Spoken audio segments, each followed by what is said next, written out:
Good morning. Wow, good start. Well, good morning. I should have cleared my throat before we came on the air. And welcome to Frankly Speaking here on WYDC TV Big Fox. I am your host, Frank Acom. We are broadcasting live from the Hesselson studio here on Market Street in Corning. And what a special show we have for you today. Assemblyman Phil Palmisano will be in later on to talk about the New York State budget, so make sure you stay tuned for that. And it's not too late to get your questions in. You see the number on the bottom of the screen. Yes, it's Phil Friday. He's going to join us this morning. Also, I'm going to note this throughout the morning, but I want to make a big deal about this because we're trying to spread the word. You know, I've done this before on the radio show as well as the television show. Today is Rock and Roll Hall of Famer and Corning native Duane Eddy's birthday. So put on some Rebel Rouser or whatever your favorite, your classic Duane Eddy song is this morning in honor of his 86th birthday.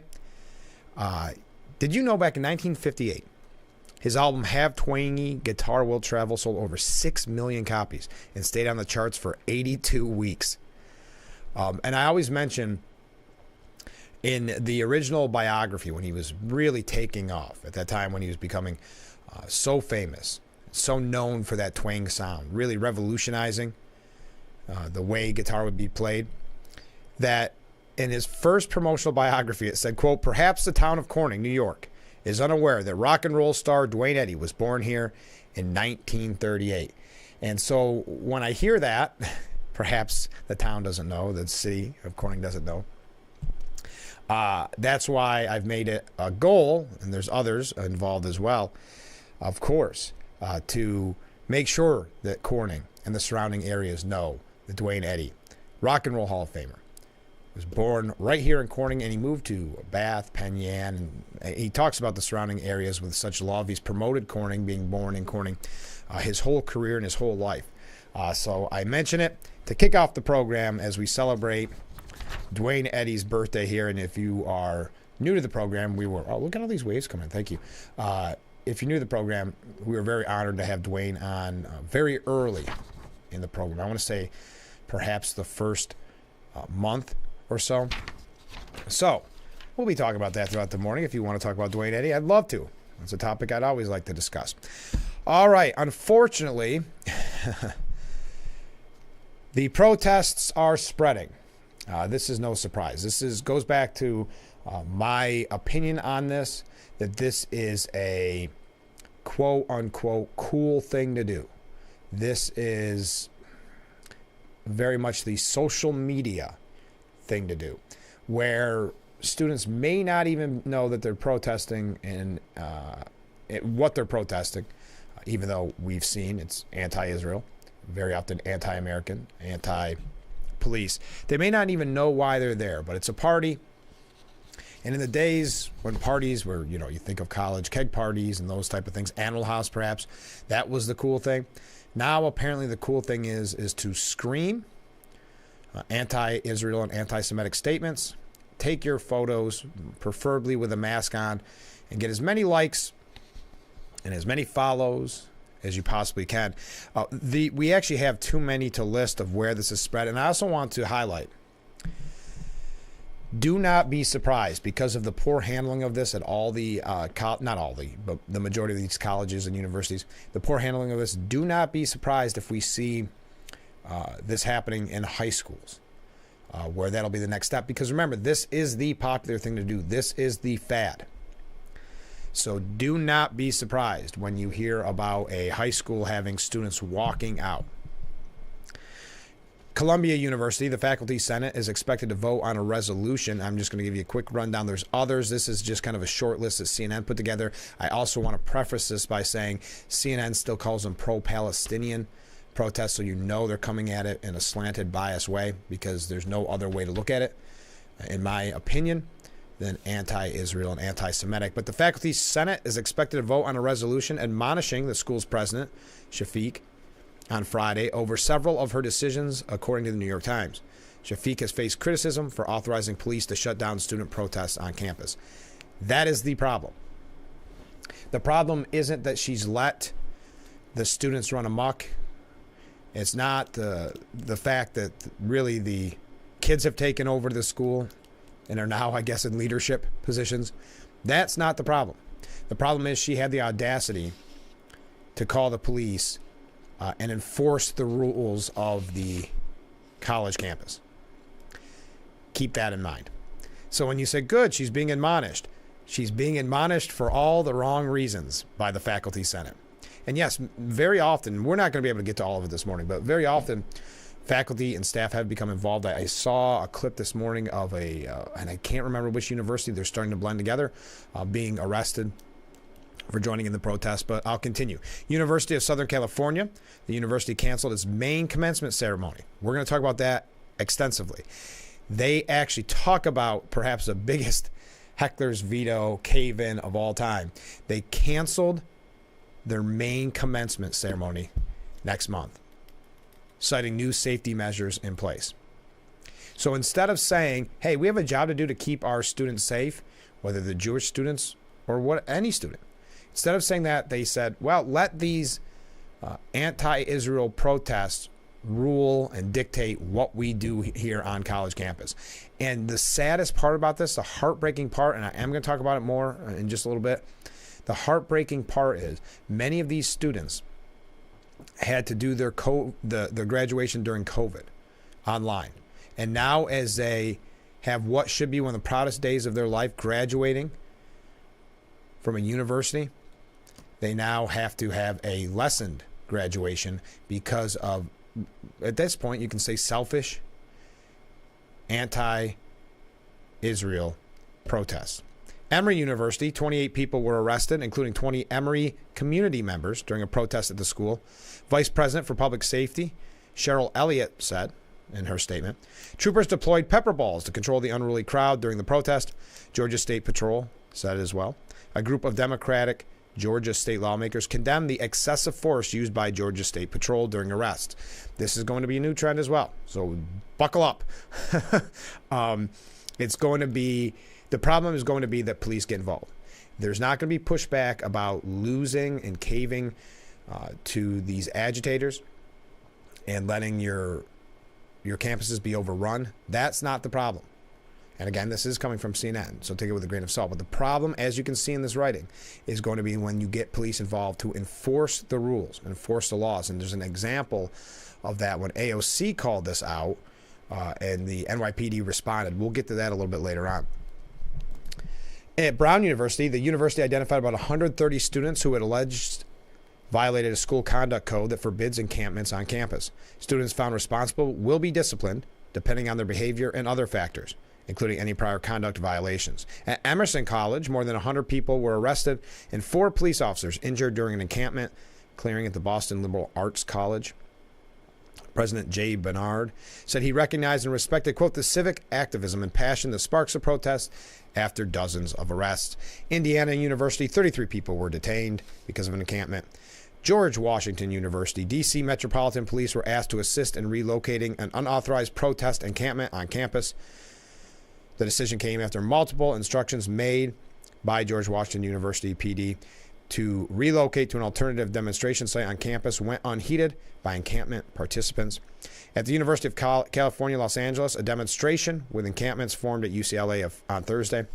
Northeastern University, an encampment formed at Northeastern University. Other campuses, since last Thursday, there have been protests at several campuses. Massachusetts Institute of Technology, University of Texas at Austin, University of Michigan, University of New Mexico, University of California, Berkeley, Yale University, Harvard University, Princeton University, and University of Minnesota's Twin City campus. Whew. Now, one that they forgot hits a little bit closer to home, right in our backyard, compared to other universities, not living up to the standards you may have held them to when it comes to protests. But Cornell University, we're going to talk about that in a little bit. NYC, New York City College, is really getting nasty. We'll talk about that when we come back. Even the daily news reporting on the blatant anti-Semitism. And that's what's so frustrating in a lot of the news coverage. Yes, I've already said how many times that calling them pro-Palestinian protests are doing their audience a disservice, and it's also disgraceful because it's worse than that. But they are not reporting on what some are, the language and what is being said by these protesters.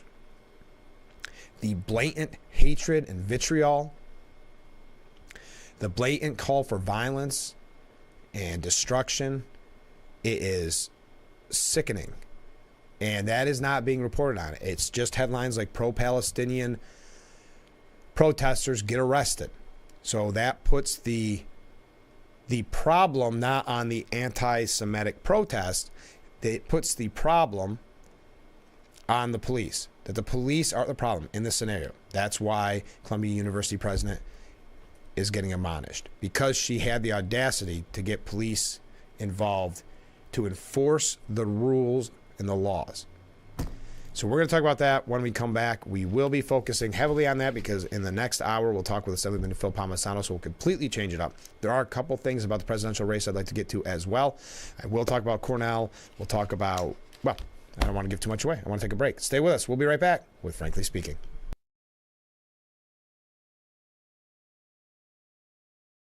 Isn't your wellness important? Don't you want more energy? Now's the best time to make every day better and relieve those achy muscles and pains than with a Hesselson's Hot Tub. Hesselson's has hot tubs in stock and available for immediate delivery with unbelievable savings. Hesselson's offers 0% interest-free financing for up to 5 full years. Hesselson's carries the only hot tub brand in the industry with the exclusive freshwater salt system that is eco-friendly and easy to use and only enhances your hot tubbing experience. Come in today and see why your next hot tub should be a Hesselson's Hot Tub. And remember, it's always fun to poke in the corners at Hesselson's. We are proud to serve our country, to serve our local communities, to wear the uniform, to be a soldier, to serve abroad when and where duty calls. We are ready to stand with our brothers and sisters to defend, to serve, to fight. We're always ready, we're always there. We are the New York Army National Guard. Rated the hearing aids of 2023 by Forbes, the Audion Atom 2 series offers superior sound quality and functionality for a fraction of the price. For just $189 a pair, the Atom 2 features 4 different hearing modes for all types of hearing loss. It packs crystal clear sound, a nearly invisible design, and is even rechargeable. I actually like them better than my old $5,000 hearing aids. They're so comfortable, I forget I'm wearing them. And the sound is amazing. The Atom Pro 2 is our smallest hearing aid yet, featuring advanced background noise cancellation, and is the world's first hearing aid with built-in UV cleaning that kills 99% of bacteria. I could not believe how my hearing and life changed without seeing a doctor or having a hearing test. Join over 500,000 happy customers today and get the hearing you deserve. Call 1-800-434-9816 or go to audionhearing.com to get your pair of Audion hearing aids starting at just $189. We believe in the 2-minute drill, goal line stands, toe taps, strip sacks. We believe in beer snakes, the giddy up, and whatever this guy's doing. We believe in speed and power, hustle and grit. And that nothing is more dangerous than a man with a dream. A star is born in the UFL. We believe in football. The United Football League. Saturday at 7 Eastern. Welcome back to Frankly Speaking. Here on WYDC TV, Big Fox. Got a couple comments already going this morning, and thank you for all the waves. First comment. Dwayne, I apologize. I've got a frog in my throat. Dwayne Eddy is awesome. He drew the Mustang for Penyan Academy. I knew that. Isn't that cool? I think he talked about it one time during one of our interviews. But he is awesome. And the music is, I know I'm going to be listening to it all day. So Dwayne Eddy, if you're just joining us, Corning native, Rock and Roll Hall of Famer, Musicians Hall of Fame, Grammy Award winning, I should also mention Steuben County Hall of Fame. Dwayne Eddy is celebrating his 86th birthday today. Next up, you may be right that they don't know what they are protesting, but what could be scarier is if they do know what they're protesting. Well, and that's a very good point. What I would say is there are definitely some that know exactly what they're saying and doing. But then there's and you know who it is. You had people that you grew up with that were like this, just following the trends. Not leaders, followers. And they say, wow, this is what the cool kids are doing. I don't agree with that sentiment, but that's what they think. This is what the cool kids are doing. I'm going to do what they do. It's the would you jump off a bridge if your friends told you to scenario. In this case, yes, an anti-Semitic bridge. I'm going to try to, in the next comment, this is kind of tough to do on the fly, but I'm going to try. Let's see if it works. And it does not. Okay, that's why I shouldn't have done it on the fly. There is a post from the New York Post, just came out, and thank you for bringing this to my attention. It is George Soros is paying student radicals who are fueling nationwide explosion of Israel-hating protests.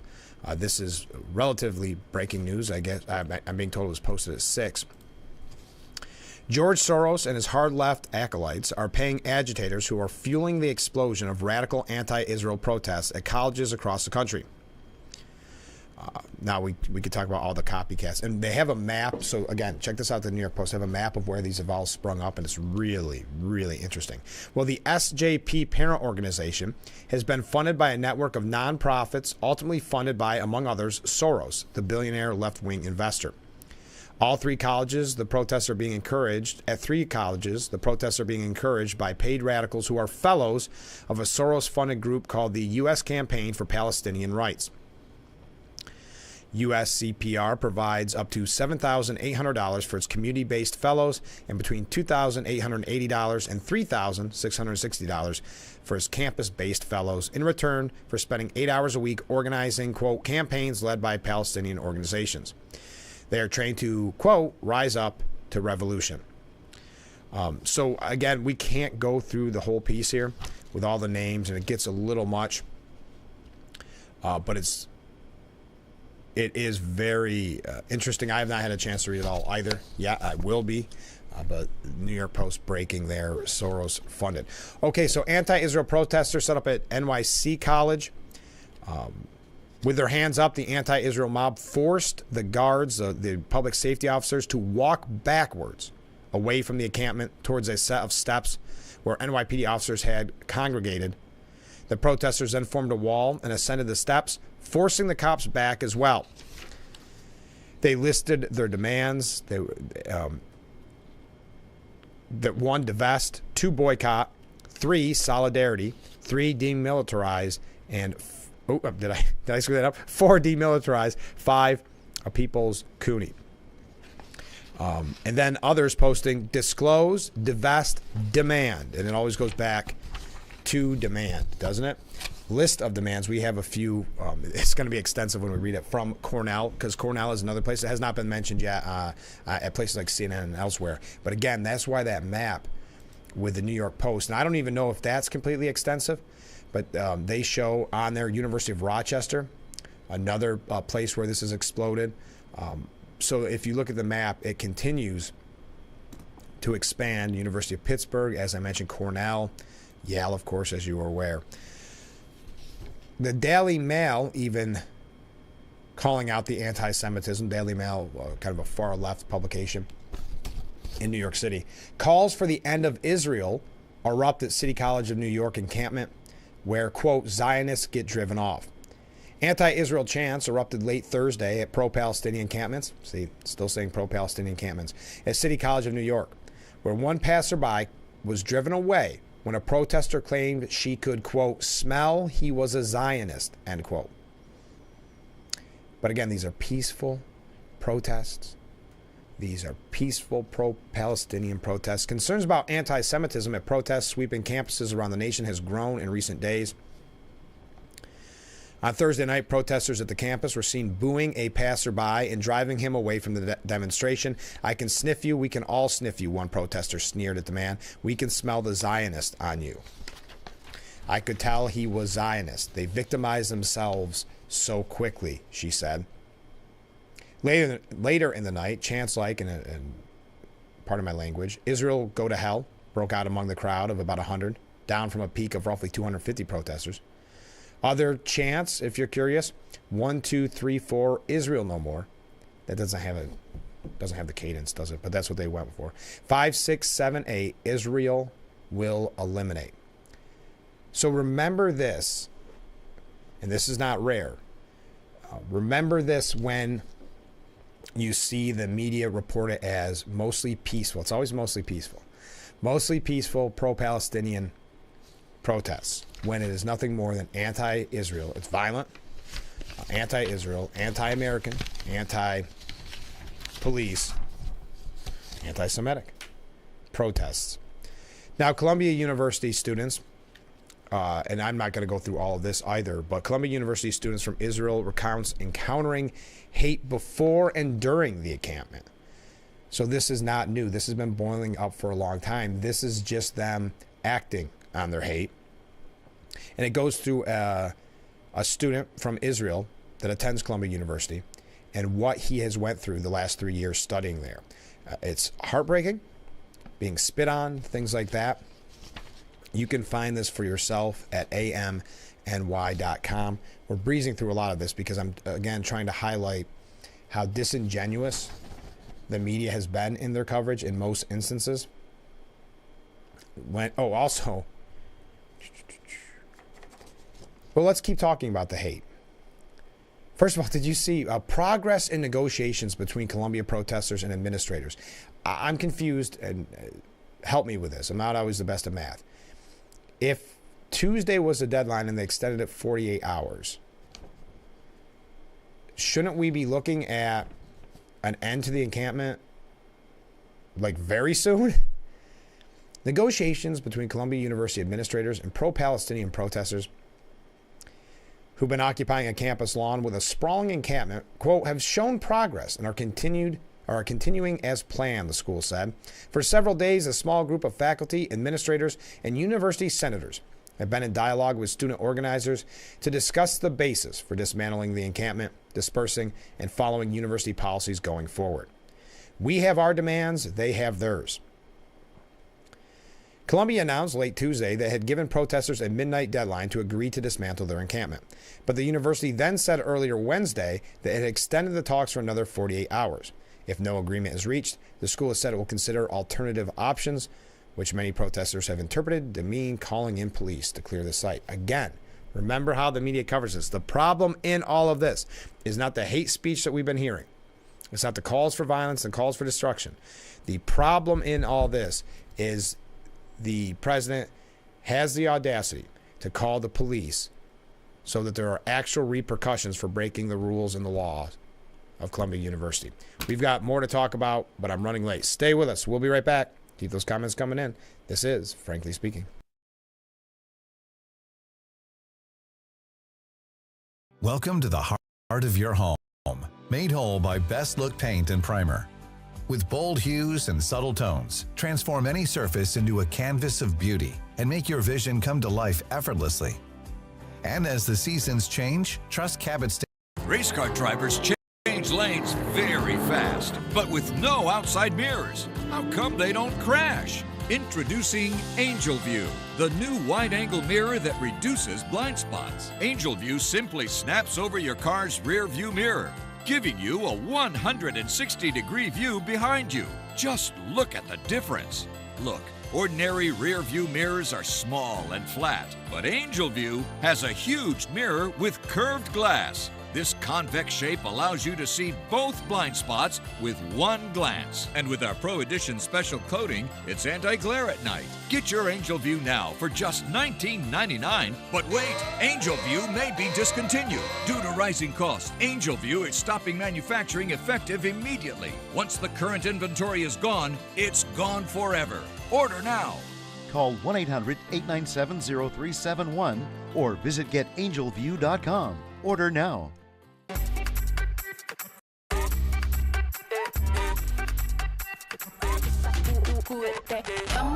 Dale pues, vamos allá, muévete más loco, solo tú lo sabes, así es, pon las manos en la cabeza, sacúdete, sacúdete,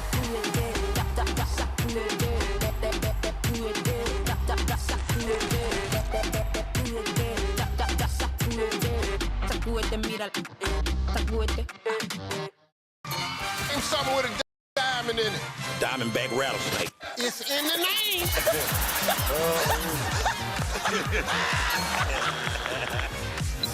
Name a low-calorie food you might make your edible underwear out of. Salmon. Watch it weeknights Share it the next day. Wild caught Norwegian teriyaki. Share in the fun. Weeknights on Family Feud. 7 and 7:30 on Big Fox.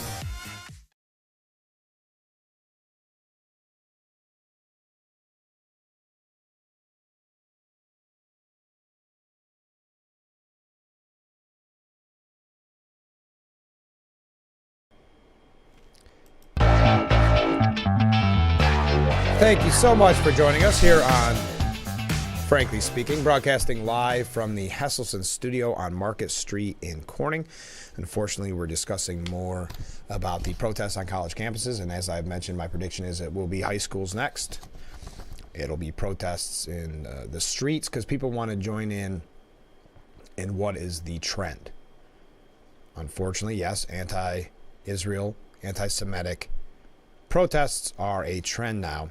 At UPenn, a sophomore student, Abraham Franchetti, said, I think the bottom line is they need to clear out this encampment just like the folks did at UT Austin.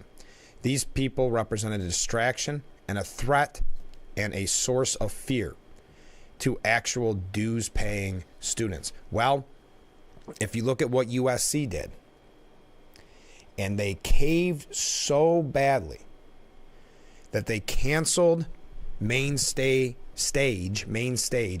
graduations. Now, if you recall earlier this week on the show, and I've been mentioning what it's going to look like at the Democratic National Convention in Chicago, but I also said earlier in the week what is going to happen. It might have even been last week. What is going to happen at these graduations? Will they cave and actually cancel them? Because there'll definitely be disruptions. Because imagine if they think they have it under control, right? Imagine if they think, all right, we can have our graduation. Any university says we can have our graduation. All these kids that have been sharing the photos of them at the encampment and how they care the most and they're the most woke. Imagine if they could then take it the next step and disrupt graduation. And then everybody in that room sees them. Then they are the social justice warrior star.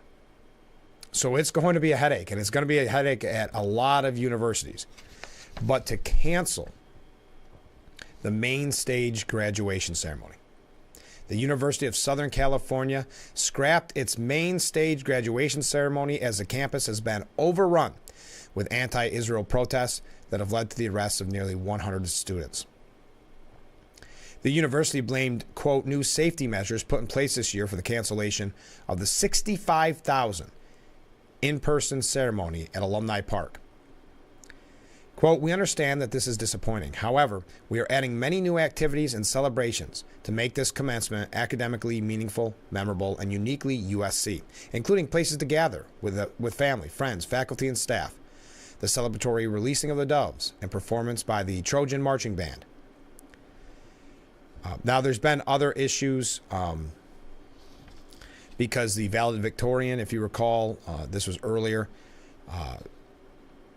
had been accused of promoting anti-Semitic and anti-Zionist rhetoric over social media. So they're concerned at what she would say in her speech. So now they're canceling the main stage graduation over these protests. That has received, needless to say, a lot of backlash. I mean, it's cowardly. It's pathetic. And again, they have allowed students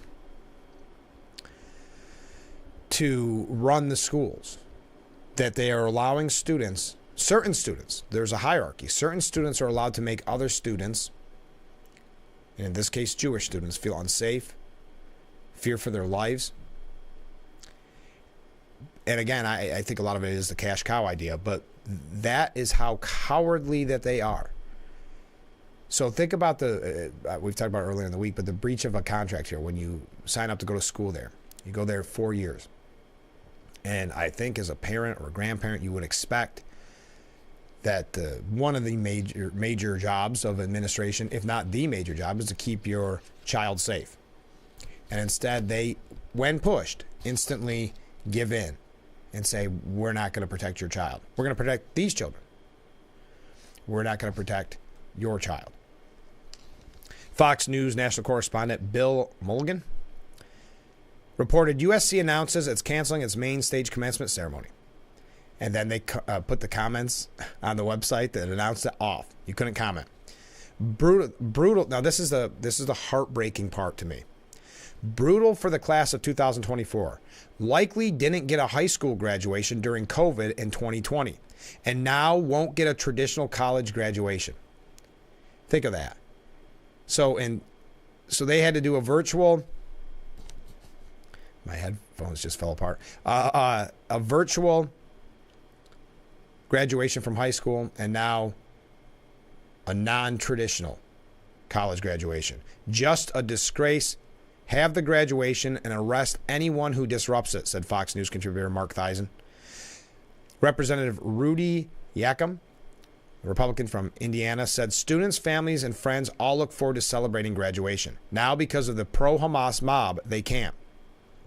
This shouldn't be happening in America. Others saying this is beyond unacceptable. I would agree. Tom Hurden, a hedge fund manager, wrote, USC has gone from banning the student commencement speaker to canceling its entire graduation ceremony in a couple of weeks. Thanks for the $340,000. We'll mail you the diploma, maybe. I'd be, and he doesn't use this word, but I will. I'd be mad if I was a parent or a graduate. Yeah. So, yeah, $340,000, which I know it'll probably be erased here pretty soon as we near election. So they probably won't have to worry about paying it anyway.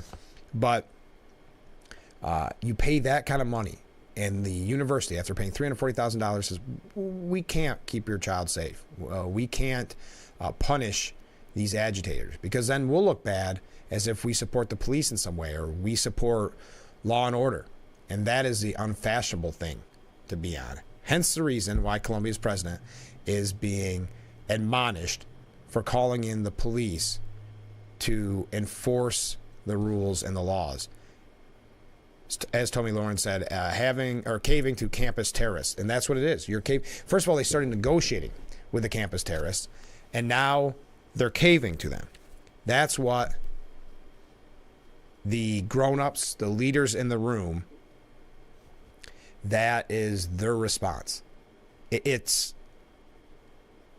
problem is, in all of this, it's going to continue to grow. It's going to continue to expand.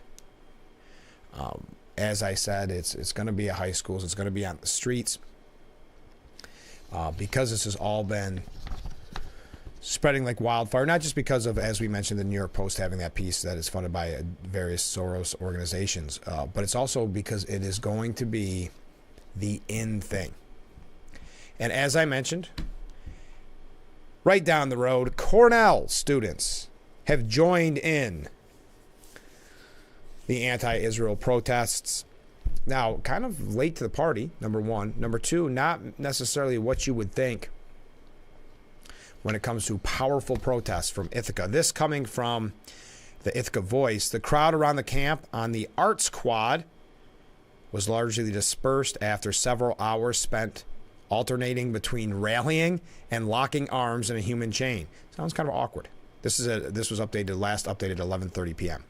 About 30 people are sleeping in the encampment overnight, though the environment turned tense around 8 p.m. when the permit the group was using to occupy the Arts Quad expired. Cornell police were only seen in passing.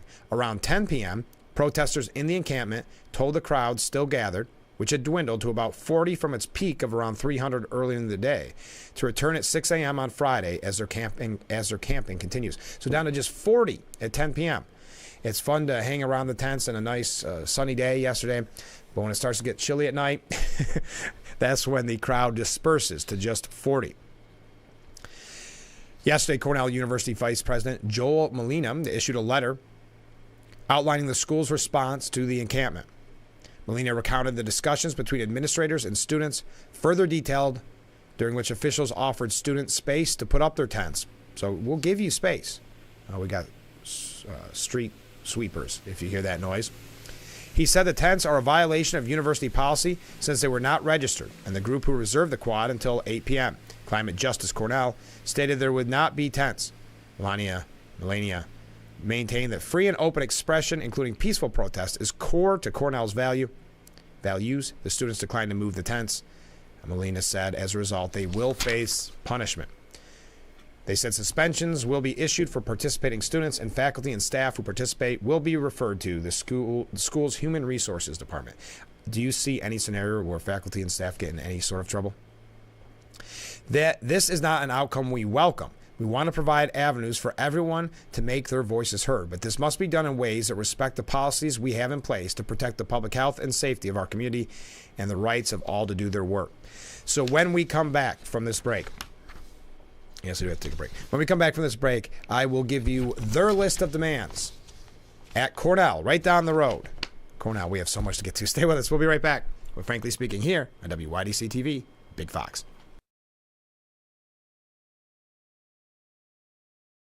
We were wasting so much money. The Koala team made the whole process so easy, and we saw savings on our very first bill. The inspection was really eye-opening. It's a great feeling knowing that we're truly energy efficient. Now we're finally properly insulated. Koala is a first-class company all the way. It's time you discover Koala Insulation. Hi, I'm Darren with Koala Insulation of Southern Tier. Give us a call. We are fully insured and we offer veteran and military discounts. Brighten your smile this spring with Watkins Glen and Elmira Family Dentistry. Their spring whitening special will give you a beautiful whitened smile without the gimmicks and hundreds of wasted dollars. Their licensed dental professionals will apply the product for you in one of their beautiful and relaxing offices. Their materials are made in the USA and are prescription strength to provide an unbelievable result in about an hour of your time. Give them a call to schedule your appointment. Your wallet is always in danger. Criminals can hack your information without you even knowing. Introducing Slim Mint, an ultra-thin RFID blocking wallet that keeps your cards and cash protected. Slim Mint uses the latest RFID blocking technology to prevent thieves from stealing your info. It's ergonomically designed to optimize space and keep your belongings organized. With the auto-locking Slim Mint, your cards and money stay securely in place. It has a built-in cash clip and a flexible outer band to fit your additional cards and cash. Call or click now and get Slim Mint for just $29.99. Order in the next 5 minutes and you'll get an instant $10 discount. So it's only $19.99. But wait, due to rising costs, this may be your last chance to get Slim Mint at this low price. There's a strict limit of 3 Slim Mint wallets while supplies last. Don't wait, order now. Call 1-800-654-6604. Call or visit slimmintwallet.com. So call 1-800-654-6604. Order now. It's a season of sharing. Having a good time has always been my #1 goal. I tend to get crazy. At my age, I should not be jumping up and down like that. And if you don't know what I mean, ask your mama. The young ones, y'all like, we don't know what you're talking about. But I promise you, in 30 years, you will. It's the best time in daytime. Weekdays at 2 p.m. on Big Fox.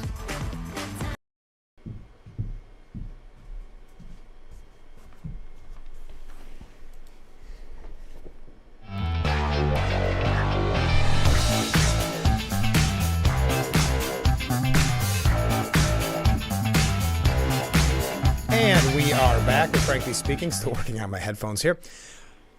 Broadcasting live from the Hesselson studio. Today is Dwayne Eddy's birthday, as we've been mentioning all morning long. Dwayne Eddy, Corning native, Rock and Roll Hall of Famer. Put on some Dwayne Eddy music this morning, have some fun. Because what we're bringing up on the show is not a lot of fun. So Cornell is starting to see the protests that are spreading across the nation. As I mentioned. Now, the group doing this released their list of demands. Remember, that's always a part of this. Very often, they are, what's the word I want to use? Fantastical, not really something that can be accomplished.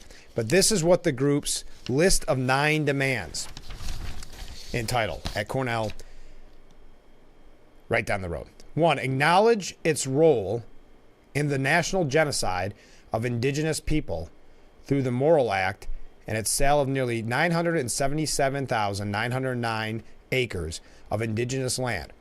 Return all mineral interests to tribal nations disposed by the Morrill Act. Provide restitution for the dispossessed nations. Provide restitutions for the Cayuga nations.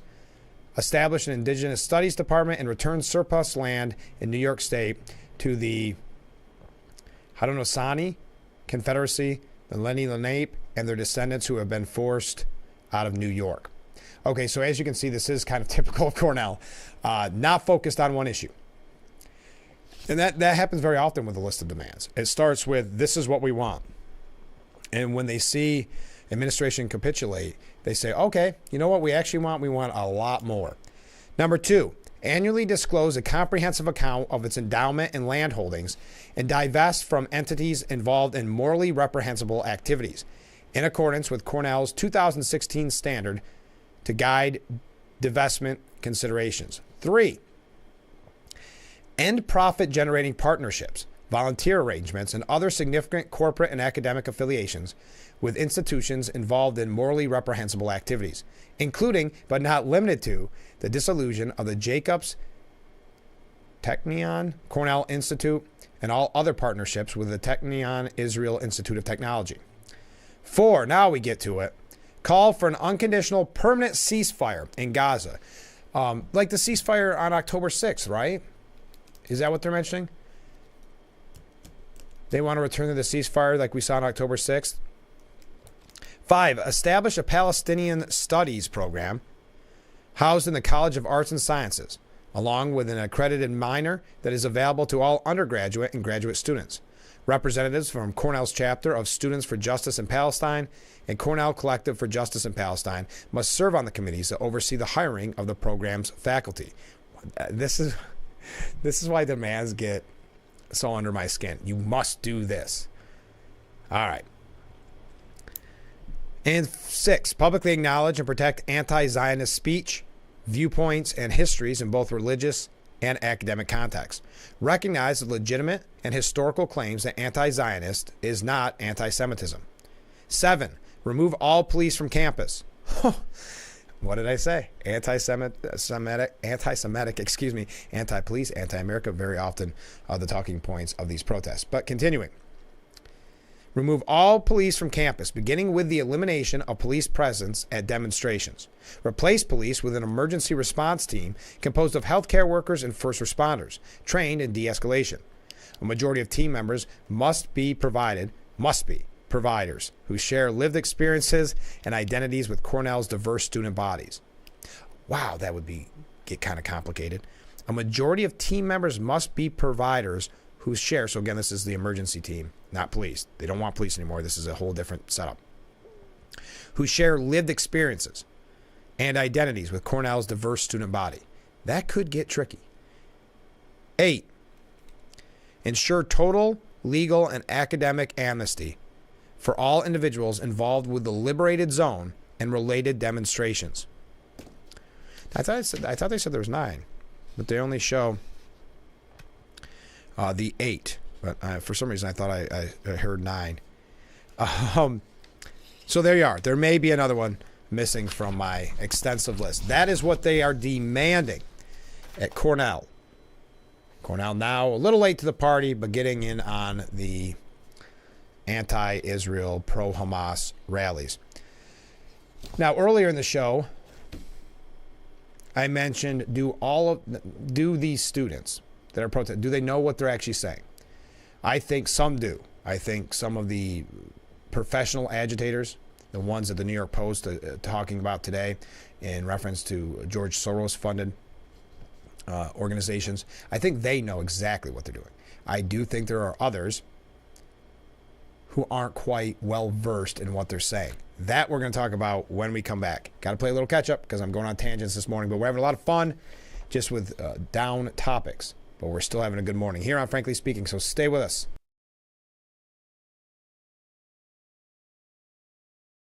Isn't your wellness important? Don't you want more energy? Now's the best time to make every day better and relieve those achy muscles and pains than with the Hesselson's Hot Tub. Hesselson's has hot tubs in stock and available for immediate delivery with unbelievable savings. Hesselson's offers 0% interest-free financing for up to 5 full years. Hesselson's carries the only hot tub brand in the industry with the exclusive freshwater salt system that is eco-friendly and easy to use and only enhances your hot tubbing experience. Come in today and see why your next hot tub should be a Hesselson's hot tub. And remember, it's always fun to poke in the corners at Hesselson's.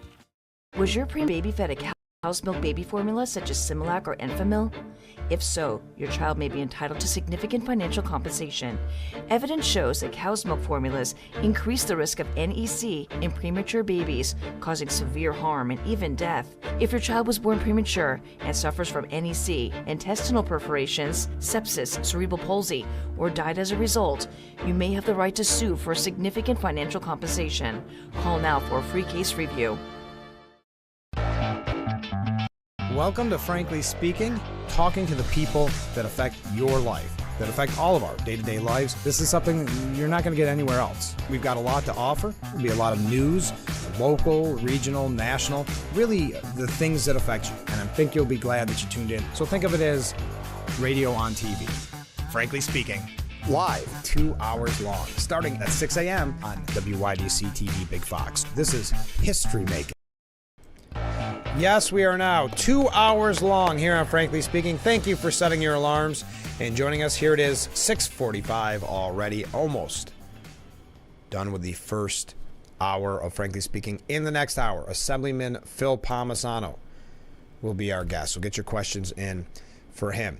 So I had mentioned, do these protesters know what they're saying, what they're doing? I believe some do. But I think there are a lot there that are just following the trends, want to be in with the quote-unquote cool kids. There is a viral video that is now out. Now, it's anecdotal. It's 2 Columbia students. But they were asked about the goals. The first student said, "I think the main goal is just showing our support for Palestine and demanding that NYU stop." I honestly don't know all of what NYU is doing. Realizing they started to set this before they could finish it. They should stop. Oh, I don't know what they should stop. Asked if there was something NYU is doing, the student meekly replied, "I really don't know. I'm pretty sure they are." She then turns to her friend and asked, "Do you know what NYU is doing here?" The friend, who was wearing a face mask, of course, said, "About what?" And it gets worse. "Well, why are you protesting?" Protester 1, "I don't know. I'm pretty sure there's something about Israel." Turns to the other person, says, "Why are we protesting?" Protester number 2, I know this sounds like a bad sketch. "I wish I was more educated," says protester number 2. Protester number 1, admitting, "I'm not either." I wish I was more educated. Well, that's what you should be going to classes for. Not out causing others to miss classes. Again, how angry would you be if you're paying that kind of money? Man. And if you look at the polls, and this is Harvard Kennedy School's Institute of Politics, they released in the spring, now, a poll of young voters 18 to 29. Of the 2010 Americans polled, 5-1 favor a permanent ceasefire in the Israel-Hamas conflict. 51% support, 10% oppose. While majorities of young Americans sympathize with Israelis and the Palestinian people. However, attention paid to the conflict did not seem to mirror the strong sentiments seen on U.S. campuses across the country. While only 38% of young Americans tell us they are following the news about the war between Israel and Hamas, very or somewhat closely, the proposition rises among registered voters, 45, and those most likely to vote November, 52. So again, 38% of young Americans tell this pollster that they're even following it. So this, again, is more about the look at me, look at what I'm doing. Now, going back to the real concern in the media and with certain politicians is not the disruption of campus. It's not the disruption of students that now feel unsafe and cannot go to class, or their graduation is being canceled, whatever. That's not the problem. The violent anti-Semitic protests are not the problem, or the students that have been affected by this. The real problem is police were called in. AOC, Representative Alexandria Ocasio-Cortez, slammed Columbia University, saying Not only did Columbia make the horrific decision to mobilize NYPD on their own students, but the units called in have some of the most violent reputations on the force. So there you are. You see the anti-police sentiment. NYPD had promised the city they wouldn't deploy SRG to protest. So why are these counter-terror units here? Well, NYPD Chief of Patrol John Chell decided that he wasn't going to sit idly by and hear what AOC had to say. So he responds, truly amazing. Columbia decided to hold its students accountable to the laws of the school. They are seeing the consequences of their actions, something these kids were most likely never taught. Good SAT scores and self-entitlement do not supersede the law. What a great point. These units remove students with great care and professionalism. Not a single incident was reported. The only incidents that day on campus were the students' hateful, anti-Semitic speech and vile language towards our cops. I'm sure you agree any hateful speech is unacceptable. You should rethink your commitment to a simple thank you, or you should rethink your comments to a simple thank you to the NYPD, and hate has no place in our society. Maybe you should walk around Columbia and NYU and listen to the remarks of pure hatred. I will ensure those units will protect you, as they do for all New Yorkers. And I love that line. Good SAT scores and self-entitlement do not supersede the law. Self-entitlement is a great way to describe what we're seeing. But I'm glad that he has highlighted as well the hate. Because, again, we hear from the left that hate is unacceptable. There's no place for hate. Then why is this hate against Jewish people okay? Is that the only acceptable hate? That's where this gets very confusing. And that's why they twist themselves up into a pretzel and not report on the hate speech. They don't report on the violence. They say peaceful protests. They say pro-Palestinian protest. So I'm glad that he said hate has no place in our society. I'm sure you agree any hateful speech is unacceptable. Can they agree to that? Is any hateful speech unacceptable? I'm not sure that they could agree to that now, because they would, again, have to kind of mince their words on how they would describe it. It is very interesting. We've got to take a break, though. Boy, this show is going fast. We're nearly done with our discussion on college campuses. We are going to get to a couple things here about the presidential race, and then we have Assemblyman Phil Palmisano coming up. So stay with us. This is Frankly Speaking here on WYDC TV, Big Fox.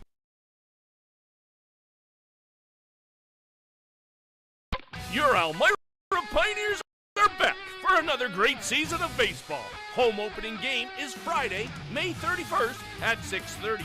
Hilliard Corporation and Southern Tier Custom Fabricators present Fireworks Night, Friday, May 31st. Get your tickets early.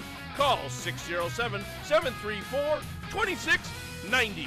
Elmira Pioneers, a baseball tradition since 1888. Fireworks, fireworks, fireworks!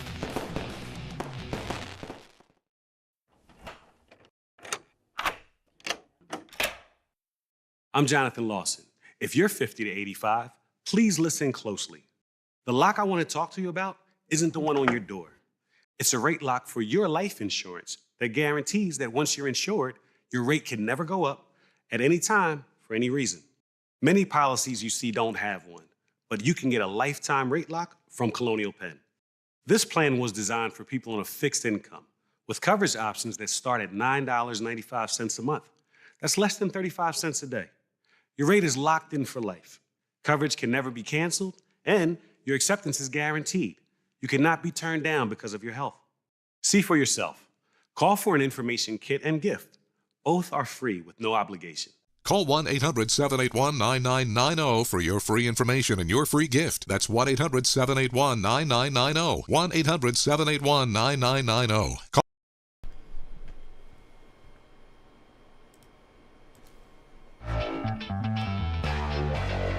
And we are back, Frankly Speaking, here on WYDC TV. Big Fox, thank you so much for joining us, wrapping up the first hour of our broadcast. Mike Johnson hit back at Ilhan Omar's absurd criticism. You may recall we brought up that criticism yesterday, saying he was fanning the hate and the violence. Ilhan Omar, though, had no problem visiting Columbia yesterday with her daughter that got arrested there, so I'm concerned. Mike Johnson did respond, though, says it's absurd. It's absolutely absurd for her to say that. It's incredible that I was going there to meet with and speak out on behalf of Jewish students. Safety could be seen as divisive in any way. This is exactly the problem. It's actually an issue that ought to be uniting every elected official. But some of these folks are afraid to speak out, and others, like my colleague Omar, are saying exactly the wrong thing. Look, if these universities would be held accountable and then protect their students on campus, we wouldn't need to be there. We wouldn't need to speak out. And the House has taken action to do everything that's within our power, and we're going to do more. But we need everybody who has a platform, every elected official, to be on the right side of this. And sadly, some of them are doing exactly the wrong thing. Some GOP lawmakers are demanding major donors pull funding. I don't think they're demanding, they're suggesting. See, demanding is starting to get a little overused. Pull funding from Columbia over anti-Semitic incidents. Senator Josh Hawley, said Jewish Americans fear for their lives because of bougie jihadists. I like that. Bougie. What a great way of putting that. He labeled the anti-Israel protesters bougie jihadists. Again, that, to my point, that this is all about showing that you're really the elite in the woke world, that you're going to go viral with your photos. Well, he said, well, sure. I mean, this is about the fact that he has a pro-Hamas base, meaning, who was this that he's referring to? Oh, Senator, pardon me, I'm trying to rush through too much here at the end. He's talking about Biden here. Well, sure, that's because he's got the pro-Hamas base. But listen, Eisenhower did the right thing back in 57 when he sent the 101st Airborne to Little Rock. Why not do it for Jewish Americans? I mean, it shouldn't be that in the country in this day and age that if you are a Jewish American, you fear for your life because of all of these bougie jihadists at these universities whose brains are addled by TikTok are out there calling for your death, calling for the destruction of the state of Israel. I mean, what is going on these campuses? Send in the National Guard and wake these kids up. They ought to know they can't do this. They ought to know they don't have any right to occupy these campuses. They don't have any right to threaten their fellow students. They ought to snap them out of it, and the National Guard would help them do that. And to that point, Ron DeSantis saying unruly anti-Jewish, pro-Hamas protesters will be expelled from Florida universities. You think about what happened when you have these Hamas demonstrators out. They're taking over bridges. They're taking over roads. How do you know? Someone may need to get to a hospital. Someone may need to pick up a child somewhere. And you're just going to commandeer the road? We're not going to tolerate you. You look at these universities. When we have students who are doing things that, I mean, some of the stuff with the Hamas, I think it's absurd that someone would go out and demonstrate on that. But you know, when you're chasing Jewish students around, when you're not letting a Jewish professor enter a building, when you're targeting people like that, that's not free speech. And these administrators and the president of these universities are weak, they're scared, and they don't do anything. You do that in Florida, at our universities, we're showing you the door. You're going to be expelled when you're doing that stuff. And you know what? The minute people start to face consequences, you're not going to see this nonsense going on. Well, that's the point. There are no consequences. The problem in this is when they actually have to get consequences. When the police are called in, they're not used to that. They're allowed to run roughshod. They're not used to being punished in any way, shape, or form because they're in an elite class. We have to take a break and start hour number 2. So stay with us. This is, Frankly Speaking, here on WYDC TV, Big Fox.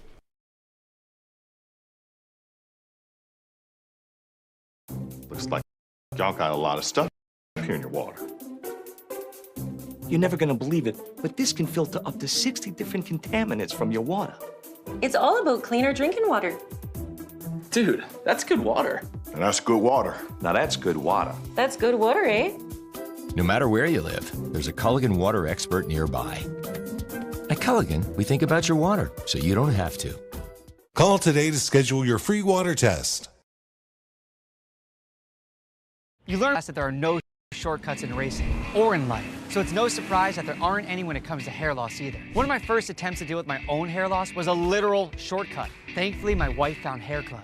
I thought that nobody could understand how mortified I was to be losing my hair. So you can imagine how relieving it was to know that Hair Club's experts have already helped so many people with their hair loss. I was shocked that Hair Club had virtually every solution possible. If I had known about Hair Club sooner, I never would have tried any of those overhyped advertised solutions. With over 120 locations, Hair Club is North America's largest provider of complete hair loss solutions. Whether you choose surgical, non-surgical, or restorative solutions, Hair Club has you covered. If you're determined to get your hair back and live the life you deserve, just call Hair Club. You can get your own free personalized consultation with a hair loss expert and be on your way to the finish line in no time. Scan the code on your screen now to schedule a free consultation and save 20% on select solutions using promo code Frankie.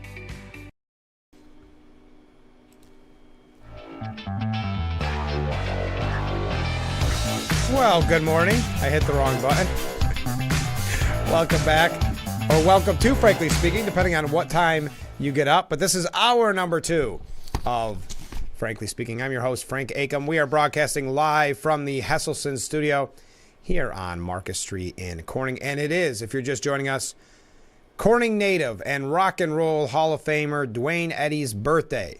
So we wish Duane Eddy a happy 86th birthday. We'll put on maybe Rebel Rouser, one of your favorites, throughout the day. Duane was born in Corning on April 26, 1938. Today is his 86th birthday. If you don't know about Duane Eddy, we had interviews with him in the past on this show, on radio as well, trying to spread the word that Duane Eddy was born in Corning, one of the last of the great legends who started rock and roll, his twang sound. I would highly recommend, if you're not familiar with it, do a little research, put on a little music, and relax and enjoy what is, I don't even think arguably, the greatest rock and roll instrumentalist of all time, creating that twang sound that revolutionized rock and roll. I wanted to quickly, because earlier we were talking about college campuses, and we've got a couple quick things here before Assemblyman Phil Palmisano joins us. Oh, you know what? First, here we go. We mentioned Duane Eddy, and I wanted to show this picture. That's when Duane visited not that long ago, a few years back, and he took his photo. I was there. I might have taken the photo, as a matter of fact, or it might have been his wife, Deed, of him pointing up to the mural over on Bridge Street in Corning. That's him. I don't know if you can see it great, but that's a mural of him in the window playing his guitar. So there you are. Thought I'd show you that real quick. Also, since we're going through picture shows, slideshows, our friends at the Paint and Post Food Pantry, I tell you about their nutrition workshop. Well, they sent some cool photos from yesterday's nutrition workshop. Let's see if I can go through them. There we go. Some of the things that you learn. Just giving you an idea. So on the fourth Wednesday of every month, you can join them at 10:30 to 11:30 at the United Church of Paint and Post, 201 North Hamilton Street in Paint and Post. And let's see what the final creation was. Looks delicious. So thank you to our friends from the Food Pantry for sending that to us. If you are just joining us, we will have Assemblyman Phil Palmisano in to talk about the budget here in just a little bit. Did you see that President Biden visited Syracuse yesterday? Now, he did not. Some people were speculating he might go visit Columbia. I never speculated that. And he did not. But he visited upstate New York with Governor Kathy Hochul and Senator Chuck Schumer to celebrate up to $6 billion in federal funding for a semiconductor factory. $6 billion. Boy, we throw around a lot of money. But they started talking about the protests in relationship to Hochul, and this is Politico. And they said, well, Mike Johnson visited, and Hochul was really critical of that. That, too, was a contrast from Hochul, who posted Wednesday evening on X that she was having an all-around beautiful day in the neighborhood as she took a stroll through Central Park, eating a soft pretzel and taking selfies next to blossoming trees. State Senator Jack Martins, chair of the Senate Republican Working Group on Anti-Semitism, said the governor's visit to Syracuse and Central Park showed she's more interested in photo ops than keeping students safe. There are kids who are being told they can't or shouldn't go to school and they shouldn't stay home, and the campus is shut down for remote learning. And she's walking through Central Park having a soft pretzel. It's a wonderful day. That kind of cluelessness, frankly, cannot be ignored. At a time when we need leadership, once again, the governor has come up way short. So that's kind of a combination. Biden and New York update. Okay, where do we want to go from here? Okay, I mentioned this yesterday with the Trump numbers in Pennsylvania, and I've had some people talk to me about it. So Trump, I don't remember what the exact number was, how many people voted for Nikki Haley kind of in a protest vote against Trump in Pennsylvania. I'm sorry, the number doesn't stick with me. But there was also a protest vote against Biden where the write-ins exceeded 60,000 in the Pennsylvania Democratic primary after uncommitted campaign in PA.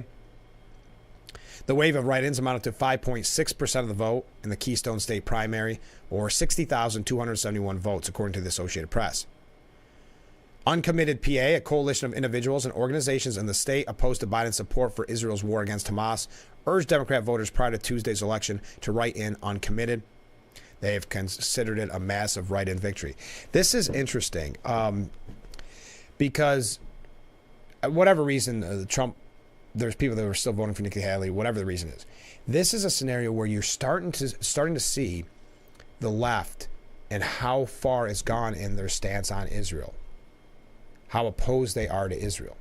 The numbers when you start to add these up. Now, if you recall, and I had the piece for you yesterday on the program, where Ryan Zickraff said, meet the new left who think Hamas are good and the swastikas are woke. That ties in when I was talking about the college protesters, about how this is the cool thing to do, to be anti-Israel. Many not knowing what they're saying or doing, but that's the cool thing to do. Same here, these protesters writing in uncommitted for Biden, that shows you how many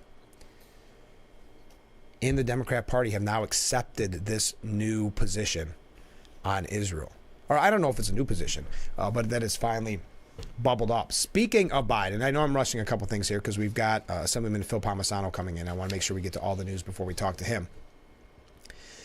But this happens every great once in a while. It happened to Obama as well. When Obama or Biden don't give a lot of press speeches or speeches to the press or interviews or those type of things, they'll come out about once a quarter and say they've got to be more friendly to the press. But nothing's really done about it. But the New York Times did blast Biden for avoiding questions from journalists.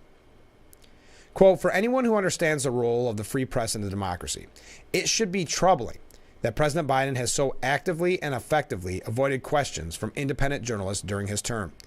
The president occupies the most important office in our nation, and the press plays a vital role in providing insights into his thinking and worldview, allowing the public to assess his record and hold him to account. This is from the New York Times. The New York Times, far left, they're not happy, and there's been some pushback on this. They did the same with Hochul for different reasons. They're not happy, and rightfully so, that Biden is going back to kind of the basement mode.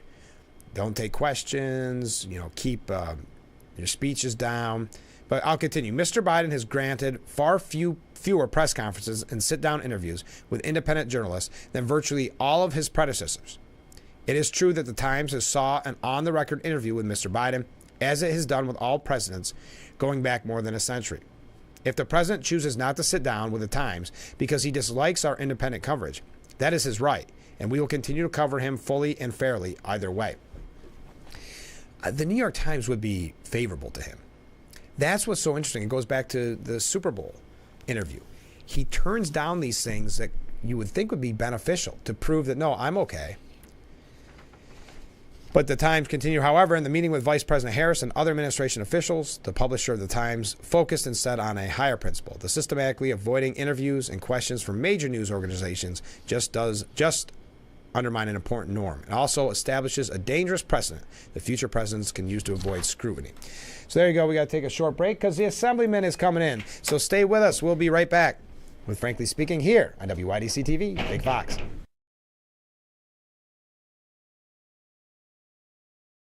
Isn't your wellness important? Don't you want more energy? Now's the best time to make every day better and relieve those achy muscles and pains than with the Hesselsen's Hot Tub. Hesselsen's has hot tubs in stock and available for immediate delivery with unbelievable savings. Hesselsen's offers 0% interest-free financing for up to 5 full years. Hesselsen's carries the only hot tub brand in the industry with the exclusive freshwater salt system that is eco-friendly and easy to use and only enhances your hot tubbing experience. Come in today and see why your next hot tub should be a Hesselsen's hot tub. And remember, it's always fun to poke in the corners at Hesselsen's. Lease a new 2024 Silverado Crew Cab 4x4 Turbo Max for 36 months, $3,000 due at signing for $449 per month. Only at Elm Chevrolet. Visit online at elmchevrolet.com. Together, let's drive. If you're on supplemental oxygen, heavy and awkward tanks are a burden. Now you can leave home and leave the tanks behind with Inogen One, the portable oxygen concentrator you can take almost anywhere. With this little device, now I'm able to do the things that I've always loved. I just press the button here, and there's my oxygen. The Inogen One is so small and light, you're free to leave the house without the hassles of an oxygen tank. I could play golf again. I could go grocery shopping. I'm free again. With the Inogen, I can handle my own oxygen. I can carry my own oxygen. I go anywhere with this. Look how small it is. And right now, you can try an Inogen One for 30 days completely risk-free. Give us a call right now. If you qualify, we'll send you an Inogen system to use for 30 days completely risk-free. Your insurance may even cover your new Inogen One system. If you're on oxygen, you need to be using an Inogen. Call 1-800-929-7290. Again, that's 1-800-929-7290.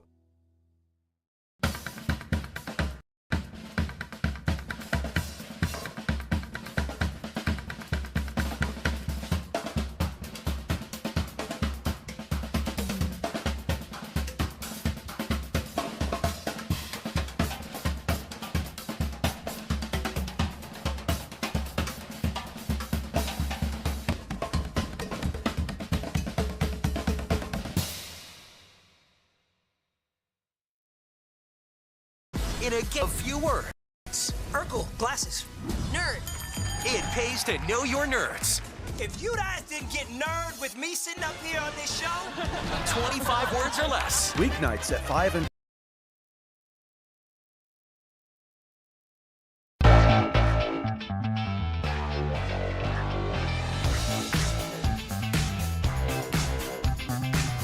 Welcome back to Frankly Speaking here on WYDC TV Big Fox. I'm your host, Frank Acom, and we are broadcasting live from the Hesselson studio. And in that Hesselson studio is Assemblyman Phil Palmisano. Good morning, Phil. Good morning, Frank. Good to be with you again. I'm glad that you could be back. We've been talking about the budget a lot. Obviously, we've been talking about a lot of things going on in the news, but the budget has been a big issue, so I'm glad that you could sit down. We promised the viewers that you would.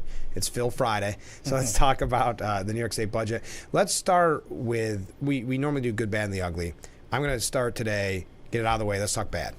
What do you think? Oh, we can talk bad. If I could just kind of give a 30,000-foot analysis. Sure. Oh, yes, of course. You know, when the governor announced her budget back in January, she said she was going to be a better and more affordable for New Yorkers. Mm-hmm. In my opinion, it failed to do that. The fact of the matter is New York families and businesses are still facing a public safety, an affordability, and a quality of life crisis in New York. We still have some of the highest taxes in the nation, some of the most burdensome and costly business and regulations. We're still dealing with the impacts of inflation and higher prices, whether it's at the pump or at the grocery store. And also what this budget does is continues the implementation of a radical energy climate agenda that seeks to dismantle the affordable and reliable natural gas infrastructure supply and delivery system, which goal is to take away consumer choice on how you heat your home, cook your food, power your buildings, and the vehicle you drive, which will simply lead to and jeopardize the reliability of the grid, lead to blackouts, and really, in my opinion, it's going to continue the nation-leading out-migration of more New Yorkers leaving our state. There was a great article, and I saw it on Empire Report. I don't know who wrote it, but that's what they said. Will this budget keep people here? And the answer is simply no. No, not in my opinion. First of all, let's talk about spending. It just continues on that pathway of uncontrolled and unsustainable spending. Mm-hmm. This budget we passed was $4 billion more than the governor proposed back in January. So it's a $237 billion budget. That's $8 billion more than last year. Just since 2019, since one-party control took over, the budget has increased by 40%, like $60 billion. Wow. $60 billion. And this is finishing up my 14th year. When I started, our overall budget was the first year was $133 billion. Well, it's still a lot of money, but yeah, it's still a lot of money. But I mean, now we're at $237 billion. So it's just, I mean, I think part of my concern with that is the public, small businesses, they're showing fiscal restraint, making tough decisions each and every day. Mm-hmm. Unfortunately, my colleagues in government, the one-party control, does not want to do that. And I think they think it's their money, not the taxpayers' money. So I think there needs to be some reality adjustment to some of my colleagues. I mean, just an extra $4 billion. It's basically, you know, let's just add that wasn't high enough. We're going to throw another $4 billion. And we're talking about numbers here with these budgets that not that long ago would have been more of a federal budget kind of thing. I mean, $237 billion is insanity. And on top of it, then you get into where are your budgeting priorities? Yeah, you're fine, Phil. Just move that a little bit. Where are your budgeting priorities? Well, first of all, let's start. We got $2.4 billion for the migrant crisis in New York City. That's on top of the $1.9 billion that was provided last year. Then again, they continue to double down on the Hollywood film tax credit at $700 million. I brought this up on the floor again. I mean, my problem is, I mean, I know that they say it helps jobs and pays for jobs, but it also covers top line expenses. So we're still subsidizing the Tonight Show with Jimmy Fallon. So part of his salary is technically it could be subsidized by the taxpayer. The other one that really kind of gets me and for the viewers, we've been subsidizing Saturday Night Live since its inception. I mean, to the tune of over, I think, $50, $60, $70 million they've received in taxpayer tax credits. Wouldn't we rather have that money go better for education, for roads and bridges? But what I say on the floor is, like, how do we start out the show every week? Live from New York. They're not moving. If there's a show that's not going to move from New York, it's Saturday Night Live. We're not seeing live from Saskatchewan, live from New York. They're not leaving. So why do we continue to fund this program? That's more misplaced priorities when it comes to the budget situation. The other area that certainly I'm very, very concerned about is that this budget authorizes the governor to shut down up to 5 correctional facilities with just 90-day notice. This has been done a number of times in the past. Just since 2019, 11 correctional facilities have been shut down. And every time they shut them down during that period of time, they use this 90-day notification. 1-year notification is difficult enough for families, the employees, and for the communities that are impacted by these closures. But a 90-day notification is an insult, a slap in the face to these brave men and women who work a dangerous job to keep us safe. And we're begging for corrections officers. Yes, we need corrections officers, and then she does this to basically discourage more people to get from getting in the field. I don't think this helps because, you know, I said this on the floor. I said this during hearing one House budget. I've known corrections officers. They were at Livingston Correctional Facility, which closed in 2019. Then they went to Gowanda out in Erie County. That closed down. Then they came more to Southport in Chemung County. That closed down, so they went someplace else, and now they have another round of closures. How is that going to help recruit and retain people to stay or even go into the field? And my other problem with this issue, Frank, is, and for you, is during the budget hearings, the Commissioner Doc said the reason they're closing down these facilities, usually technically they used to say is because the prison population is declining. And actually the prison population increased last year by like 1,400 people. So there goes I think that's part of the whole plan with now that's really through COVID with some of these people that were released and not being charged. I mean, that's adding up. But he said that they were closing down because they have a workforce crisis, shortage crisis. I mean, we also have a workforce shortage crisis in the healthcare industry. We don't, with nurses and CNAs and others, we don't say, let's shut down hospitals and nursing homes, do we? And you cram them into fewer facilities. No. We offer retention bonuses, recruitment bonuses, give them better pay and benefits, and show them that we have their back so they don't have to jeopardize us. And unfortunately, the consequences of these prison closures, coupled with other failed policies like removing the ability to restrict and separate the most dangerous inmates from the rest of the general population through passage of the HALT Act, has really seen a spike in violence inside our correctional facilities with no governors, no administration has it dealt with. Just since 2011, we've also closed more than 25 correctional facilities. During that period of time, inmate on staff assaults have increased 197%. Wow. Inmate on inmate assaults have increased 217%. And also during that time period, contraband seizures have increased 53%. But if you just look at the last 2 years since the implementation of HALT, inmate on staff assaults are up 42%, or 500 more than they were the previous year. And inmate on inmate assaults are up over 90%, or 1,000 more. These are all record high numbers. Right. And all this, in my opinion, the prison closures with taking away important tools and resources for our corrections officers to do their job has really created a dangerous powder keg environment inside our correctional facilities, and no one wants to seem to address that. And it's just, have these 90-day closures. I mean, it's time long past due. We treat our brave correction officers as heroes and treat them with the respect and dignity that they deserve, because these 90-day closures, these are people, these are families. And to think you can uproot your family, find a new home, new school for your kids, and everything else in 90 days is not a good way to show these employees that you have their backs like they have our backs. And when you become a corrections officer, it's not like you've joined the Army where you have to go to a new base. I mean, that's almost what this is turning into. Right. It's. I mean, we know people that are commuting 2 hours to work now, and then on top of it, you talk about they get mandated overtime, double shifts, 16 hours, and getting personal time taken away from them. So it's like a perfect storm. It really is. All this does not help to lead to a higher recruitment of our corrections officers in our systems. We should give them better pay, better benefits, recruitment and retention bonuses. We should look at their, and start treating them with respect instead of this. That would be a good start. Yeah. So they don't have to wonder, this year budget, am I going to have to look for another job? Right. And it's just, there's a lot of uncertainty, and most people in the workforce want to stay in an industry if they knew their job was on the block every other year, and this is concerning to me. So this is a big thing.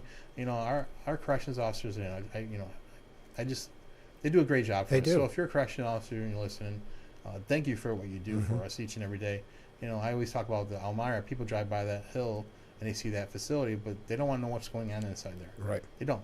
And just like there's crime on the streets, there's crime and assault happening inside our correctional facilities by the inmates that are locked up, on our brave men and women working in corrections, on civilian staff, time and time again. And even a sexual assault against a correction officer in the law is deemed a misdemeanor. It's not deemed a felony. So what? But we continue to do all these other things to make it an assault against a transit worker, more of a penalty, but not for our corrections officers. What does that say? So I just get very frustrated. This prison closure area is, can have has damaging effect on our communities, but on those families and the individuals, and it's just leading to more dangerous work environment for our brave men and women working inside there right now. It's true. We got to take a short break. Stay with us. We'll be right back with Phil Palmisano after this.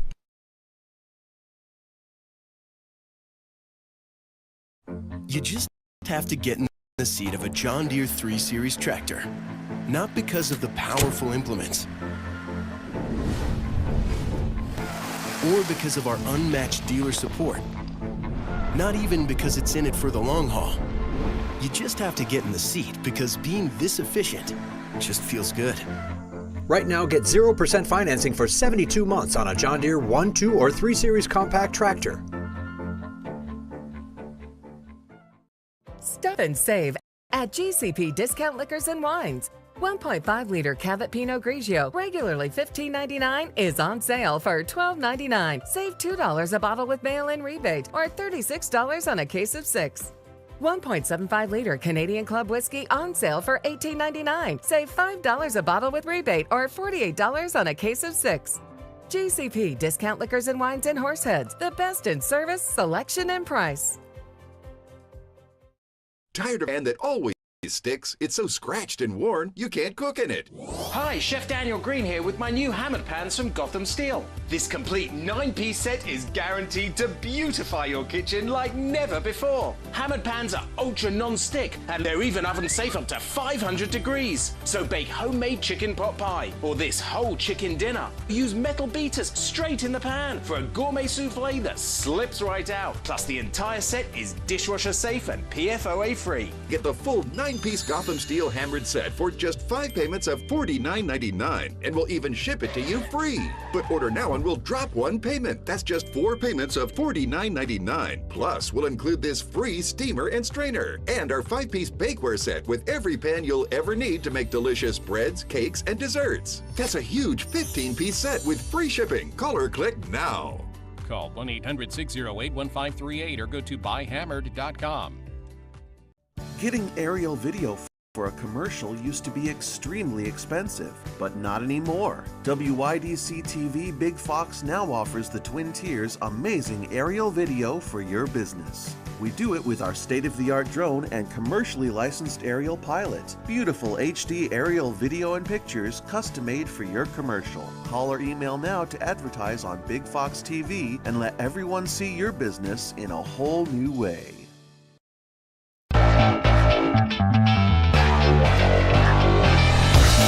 We are back, broadcasting live from the Hesselson studio here on Market Street in Corning. I'm your host, Frank Akam. This is Frankly Speaking. First, a couple of comments, and we've got Assemblyman Phil Palmisano in the studio. But the first comment was before you came on, Phil. But frankly, we need the Dwayne Eddy plaque for his childhood home. We've got some things in the works about Dwayne Eddy, because today is Dwayne Eddy's 86th birthday. Corning native, Rock and Roll Hall of Famer.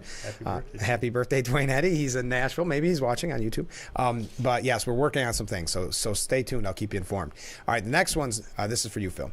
If New York doesn't fund Jimmy Fallon and Saturday Night Live, how can they be sure that they will make fun of and push misinformation about Republicans? That is true. Right. It is pretty.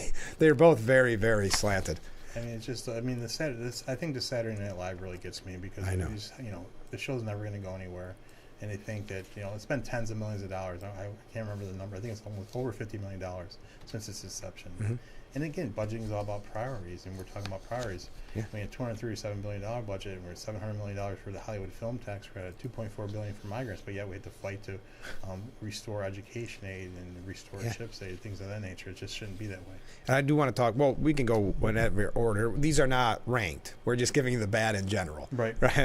So I don't want people to think we're ranking them. But I know CHIPS has always been something that you and I have talked about extensively on the program. Sure. Good, bad. Well, if you want to say, I mean, in my opinion, overall, it's bad. And I spoke on the floor about this. I voted against that bill because one of the main reasons is because all it did was restore the funding. Now, it's great that we restored the funding to $60 million. It was a 10% cut. It would have been devastating to our local communities. So that's good we restored it. But the problem is, it's not enough. No, because I think we talked about in the past, we're seeing such an increase in fees or with inflation, what everything costs. So really a push in this case, or to use a gambling term, a push is really a loss. Right. It is. Well, I mean, and the statistics back it up. I mean, and the Federal Highway Administration said the highway construction cost index over the past 30 months has increased nearly 60%. I think it's 58.6% to be exact. I mean, so any funding that's going to our local highway superintendents is being eaten away by that inflation. Not to mention materials, gas, all those things add up. Mm-hmm. And on top of the fact, there's significant unmet needs. The comptroller in one of his reports back several years ago said there was $89 billion in unmet local needs, $27 billion just on our local bridges. The New York State Town Highway Superintendents Association did an update study showing there's a $2 billion funding gap in our local highway infrastructure outside of New York City. Mm-hmm. And I understand all the push when it comes to transportation aid seems to be, especially downstate, is about MTA. And I understand, I support the MTA. Sure. We have Alstom, Hornell, CAF, and Chemung County. I mean, these are companies that support the MTA and are good paying jobs.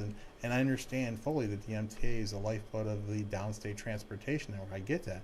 But CHIPS is truly the lifeblood of our upstate transportation network.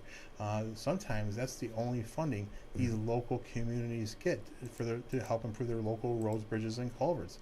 And the other fact of the matter when it comes to our infrastructure, 87% of the roads in New York State are maintained and owned by our local municipality. 52% of the 18,000 bridges are owned and maintained by our local municipalities, and 48% of the miles driven and 48% of the gas taxes collected are from our local roads. So that's a problem. I mean, every dollar you invest in the CHIPS program saves $1 for the local property taxpayers. In my opinion, that's a form of mandate relief. Mm-hmm. Every dollar we spend in the CHIPS program saves $6 to $14 in long-term rehabilitation costs. Every $150 million we invest in CHIPS with increased funding equates to about 4,200 construction-related jobs. So why are we not making this investment? And it's this public safety issue. I mean, how many of us put our kids on a school bus every morning and go over a local road, bridge, or culvert? Public safety, trying to get to an emergency, it can be a matter of life or death. We're a big the wine trail, the tourism industry. Mm-hmm. But it's great, but if the local road's a mess, that's not going to help draw people in. No, it's appropriate this time of year to talk about it because we all call it pothole season, It of is. course, and we're also well aware. So that's why this becomes almost more insulting in the long term. Because how many of us, and I don't have the stats in front of me, but I've talked about it so often on this program, how much it costs each of us to have as a car each year hitting those potholes, what the damage that it does, and when we talk about the money that's going to migrants and the Hollywood film credit, we talk about that. It would be nice to at least get our fair share. Yes, in I mean, upstate. it's all about parity. I mean, you look at the downstate DOT capital plan, the 5-year plan. There used to be parity. Whatever we spend in the DOT capital plan, 5-year plan would be what we spend in the 5-year-old DOT capital plan. Under one party control, the last 5-year MTA capital plan was $55 billion. We're finishing up. We're close to finishing up a 5-year, $32 billion DOT capital plan. So that right there. It just shows there's no parity. And when you talked about the damage to vehicles, TRIP is the Transportation Advocacy Group that does an analysis, said it's costing New York motorists over $36 billion annually, more than $3,600 per driver, to with road car repairs, with congestion pricing, all those types of things that are increasing the cost for the consumer. So this is just this is an investment. I think people would rather see their money fixing their local roads, bridges, and culverts than spending on $2.4 billion on migrants, $700 million on the Hollywood film tax rate. And we're talking about the total we spend on this program is about $590 million, but yet and that's to restore the $60 million with the inflation, and then we're comparing that to $2.4 billion for migrants after $1.9 billion last year. Where are the priorities? And this is a big issue. This is something Senator O'Meara and myself, we've had press conferences around the state this season. We had it was over in Horseheads with highway superintendents. My colleagues, we drove this message around the state. And in my opinion, I mean, that at least helped us get it to restoration. But I challenge my colleagues on the floor. I go, what are you doing? I mean, you're in the majority. You say you can get this money, but it's just a restoration, and that's not a win. No. That's just the status quo, and that's the status quo when it comes to our local road infrastructure is not enough. I hate to keep going through the bad. You know, Phil, the other day, I want to say it was Monday or Tuesday, received a comment from a viewer, and they're doing what we've heard so many people doing, coming up with that 5-year plan that they're going to leave, that they just had enough. And I'm sure you hear it almost dead. There was a poll that came out the other day. The number doesn't stick with me. It is a huge number of people that are coming up with that 5-year plan to leave. And again, going back to the point, this budget is not going to solve that mass exodus. So what else not to keep doing this, we will get the good at some point, folks. There's some good. But let's talk about more bad. I mean, I think one thing that really for me, and when I talk about budgeting, is our priorities. I mean, this is this issue. I worked in this field many years ago. Is our most vulnerable citizens, those individuals with intellectual and developmental disabilities. They should be a priority. And when we look at where our funding is, again, you can just compare it to the $700 million Hollywood film tax credit and the $2.4 billion for migrant. These individuals, their quality of life and the quality of care are in jeopardy. And really, it's the direct support professionals, the DSPs, the direct care workers who are really tasked with improving their quality of care and quality of life. Right. And so there was a rally in Albany that I attended, and the DSPs, the direct support professionals, were up there.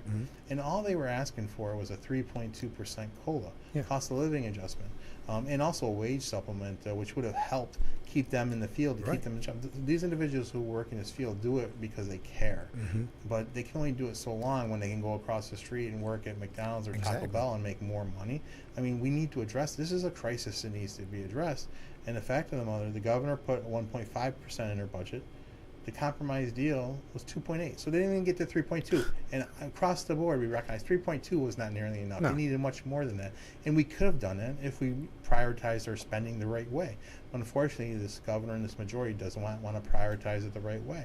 I mean, I worked in that field. I saw firsthand the impact you can have on these individuals with developmental disabilities and intellectual disabilities. Sometimes these are like the adult direct support professionals, all like their family. They see them every day when they come home from services, and they're in their home. They give them hugs, they give them smiles. I mean, we need to treat these individuals better, and New York could do a much better job through our Medicaid reimbursement, through the wage issues, but unfortunately, we didn't do enough. And I just think that this budget, and that's why I got up when I spoke on the floor. I want to speak for those who can't speak for themselves. Right. Those individuals with developmental disabilities and the direct support professionals who care for them. We could and should do a much better job in dealing with this issue and our most vulnerable citizens and those individuals who are tasked with their quality of life and quality care. And that's why it's back to priorities. It really is. We have time before we take a break for one more bad item. What do you got next? I would say I had to go to the Rapid Act. Yeah. That's a few years ago, as part of the budget under one-party control in New York State, implemented, as far as siting wind and solar, there used to be local control. Locals would be able to have a say in that process. They had Article 10 where they had 2 members from the locality on the board. Right. They changed that law and created the Rapid Act to create an Office of Renewable Energy sitting. Now that decision, they say, well, there's local input. There's really not. No. So if this, or as they want to site the wind and solar farm, it's done so regardless of the objection to the local community. Now they're extending that same authority with local approval to transmission, because you had the transmission improvements to deal with the mass electrification program that they want to put in place to electrify all of New York and get away from natural gas. And the other thing that scares me a little bit more on this issue is for storage, battery storage. Yeah. If they co-locate next to a renewable energy program, there's no local approval for this. So you can have acres of land. We see acres of land for wind and solar being taken up. Now you can have acres of land. You can have a battery field next to one of these sites with that can be sited in your community with no local approval. That's wrong. Or input, really. And they say, well, there's going to be more input, but they don't get the final say. The state of New York, and the reason they do that is because they have to bring that power downstate. Right. Because the fact of the matter is 90% of our generation upstate right now is emission free. Yeah. But downstate is 90% fossil fuel. One of the bright things they did is they shut down Indian Point, which was clean power, provided power to 25% of the population, more than 2,000 megawatts, but they shut that down because of political reasons. And now their fossil fuel or their emissions are 90% versus 70% before the closure. So it just doesn't make sense. So this Rapid Act is just another thing that usurps the local control, local authority to meet their Green New Deal for New York. All right, we got to take a short break. Stay with us. We'll be right back with Frankly Speaking.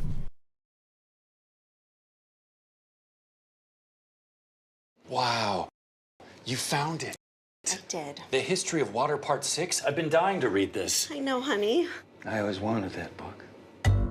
At Culligan, we get that most people don't think about water like we do, and that's okay. You see, when we install one of our high-efficiency water softeners, we're thinking about hard water and lime scale buildup, so you can just think about longer-lasting appliances and softer skin and hair. At Culligan, we think about your water, so you don't have to. Call today to schedule your free water test. Sunday on Fox. The Kings of the Lanes lay everything on the line for a major. Tuck it! He's got it! Troop, there it is! Belmo adds to his legacy. Anthony Sorensen, he's done it! This is where names become legends and legends become champions. He's our greatest! The PBA Tournament of Champions Finals, Sunday at 1 Eastern on Fox. Sheldon and Missy face off in Why can't we watch DuckTales? Because we don't learn anything. Book Smarts versus Street Smarts. Is it working? Are you feeling motivated? Very. It's the Battle of Twins. Life is so confusing. I always hoped it would be easier for me when I grew up. It's gonna be all right.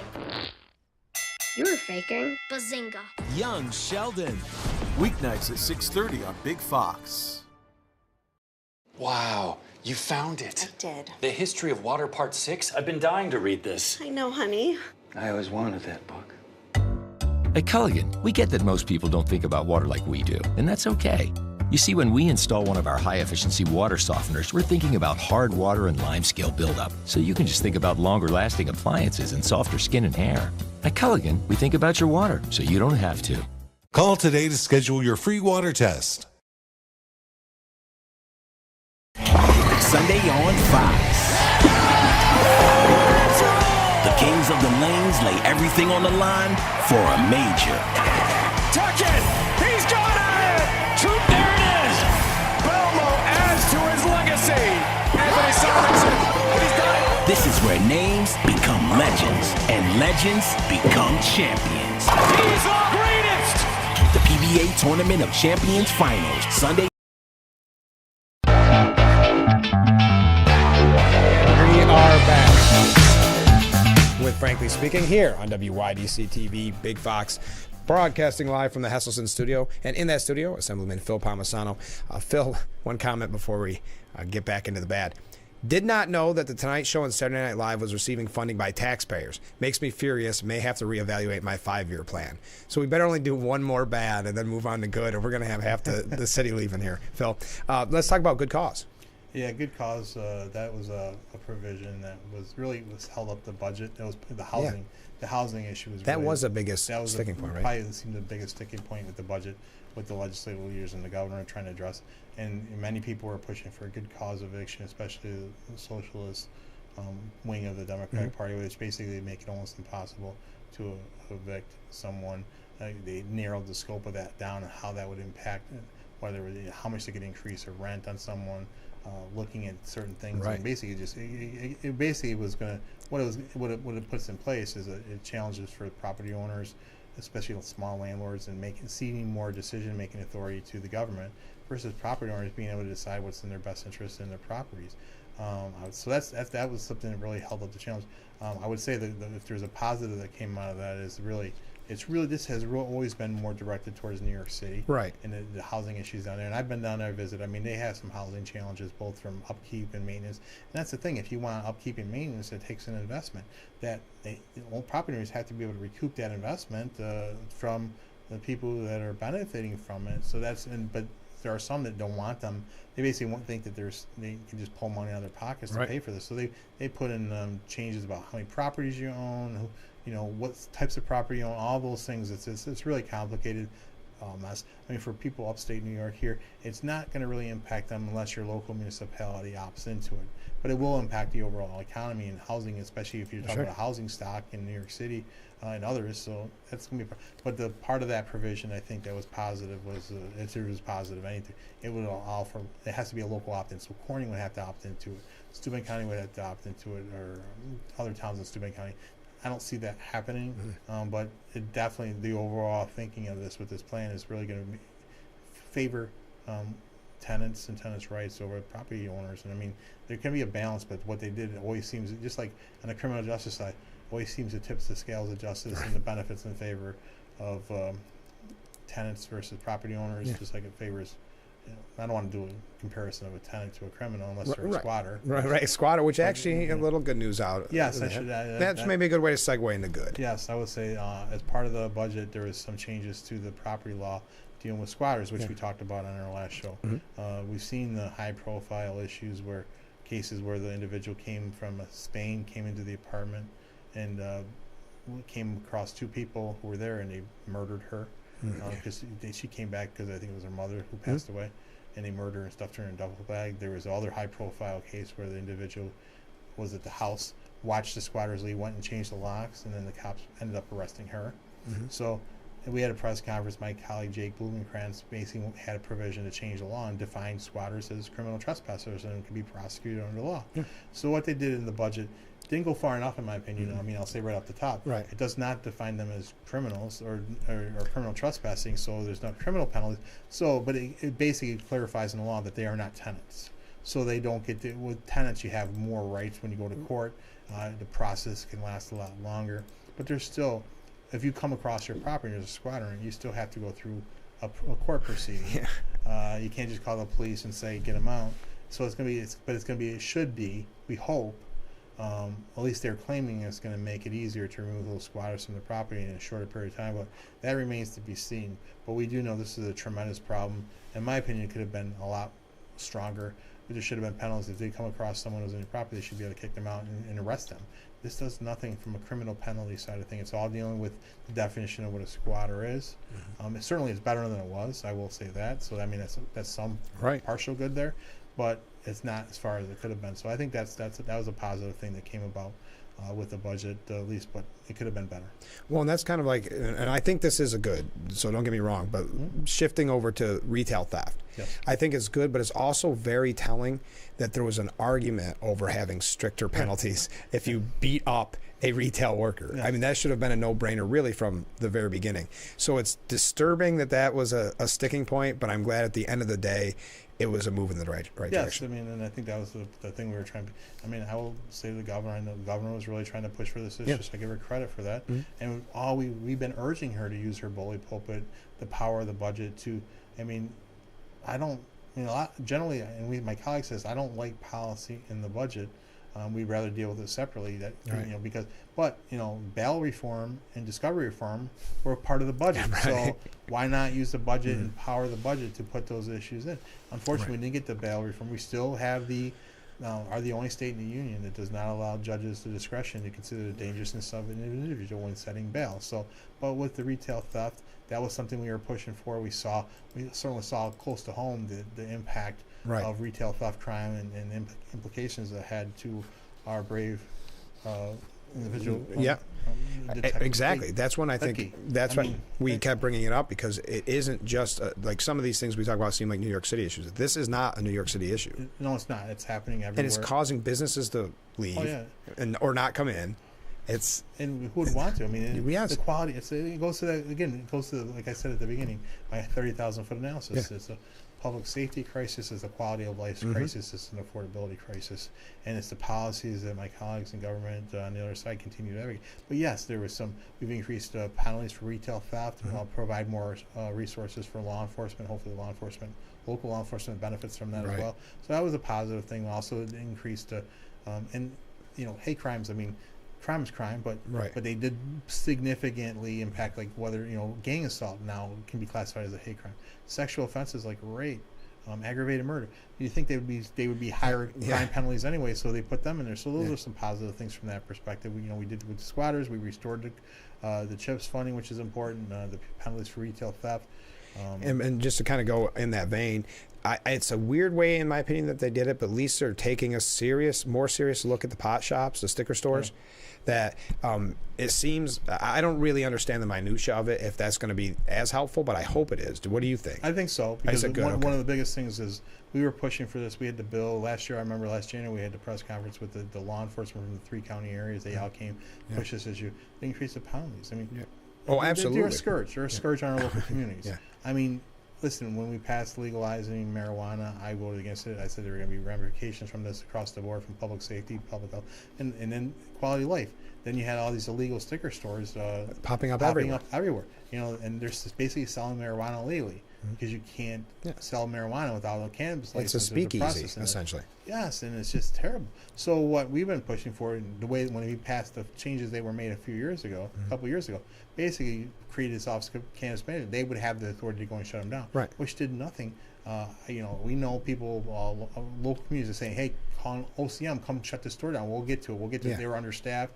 Now, what we've been saying, let local law enforcement, give them the authority to come and shut down these shops. So with this, they're going to have more authority to go do that. I think there's still got to be some consultation with OCM. That's what they'll go in and they'll be able to. Good. Whether it's here on Market Street, whether it's in Elmira, whether it's in Hornell, whether it's in Watkins every little Glen, store. And these stores are popping up everywhere. It's a quality of life issue. And another thing, these are cash business transactions. I mean, I remember talking to individuals in Watkins. If there was ever a shooting, people know there's cash in there, shooting, what would that do for the tourism industry? What would do that for the quality of life right away? So we have to empower local law enforcement to go in and shut these illegal operations and the rest of it. I want more significant penalties for them as well. So let's do that. So I think this is a positive step in the right direction. We'll have to analyze, see how it works, but local law enforcement will have that authority, but I think there has to be some collaboration with OCM. They should just be able to go in there. That's what I guess that's why I got greedy. That's what I wanted. So I think it's better than much better than it was. Not much could be worse. So I think it's a good step in the right direction. I think we'll see how it plays out, and I'll be watching places around the community to see what happens with law enforcement, how quickly they can go in there and do it. Because I know Sheriff Allard called a long time ago to the Office of Cannabis Management and said, hey, put me in, coach. I'll come and do this whenever you want. And they never even got back to him. But we got to take a short break. Last break of the hour, and then we'll be back with Frankly Speaking here on WYDC TV, Big Fox.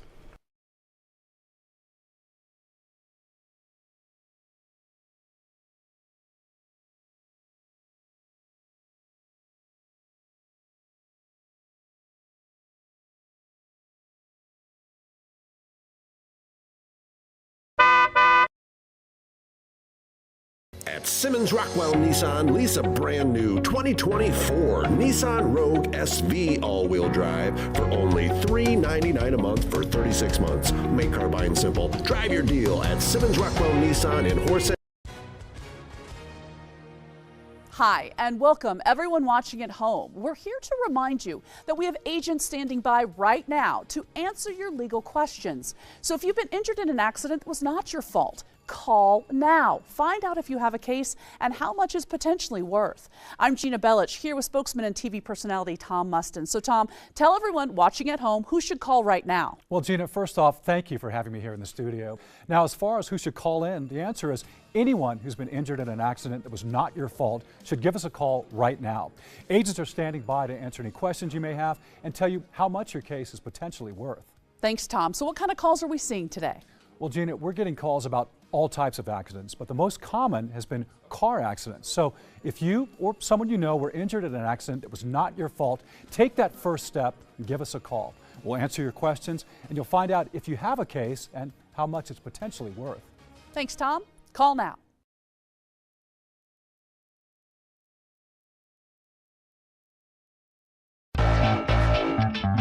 And we are back.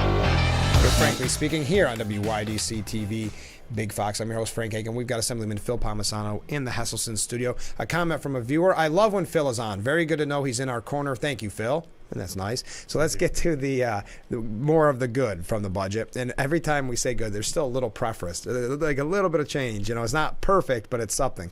So how about restoring educational aid? Oh, yes. I mean, this was a huge issue. It was probably, without question, probably one of the most important and top priorities that we had to deal with in the budget. Mm-hmm. Last year when the governor submitted her budget in January, unbeknownst to everyone, she made changes to the foundation aid formula and basically made changes on the enrollment side, which what it did and impacted is it basically half of my school districts, half of the school districts in the state ended up losing money, significant money. Like, some of mine were 30%.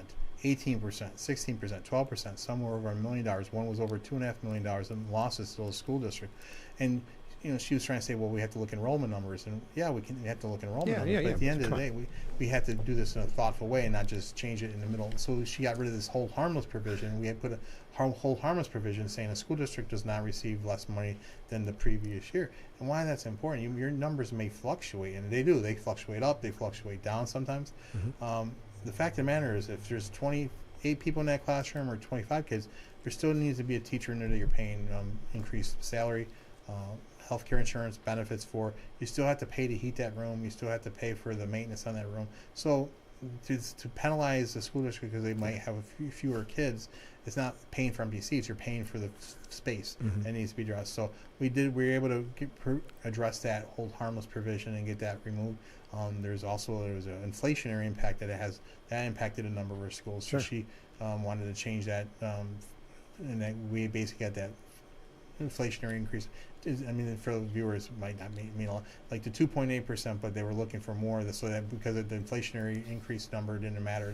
So that affects some schools as far as the amount of aid they increase. But the biggest provision we had to address was that hold harmless, because half the schools in the state were going to get a significant cut, which was really unacceptable. And another good, there was no HE Act, but I was reading on Empire Report that that's still a possibility. Is that right? Yeah, it is. I mean, this is this goes to the natural gas. Yep.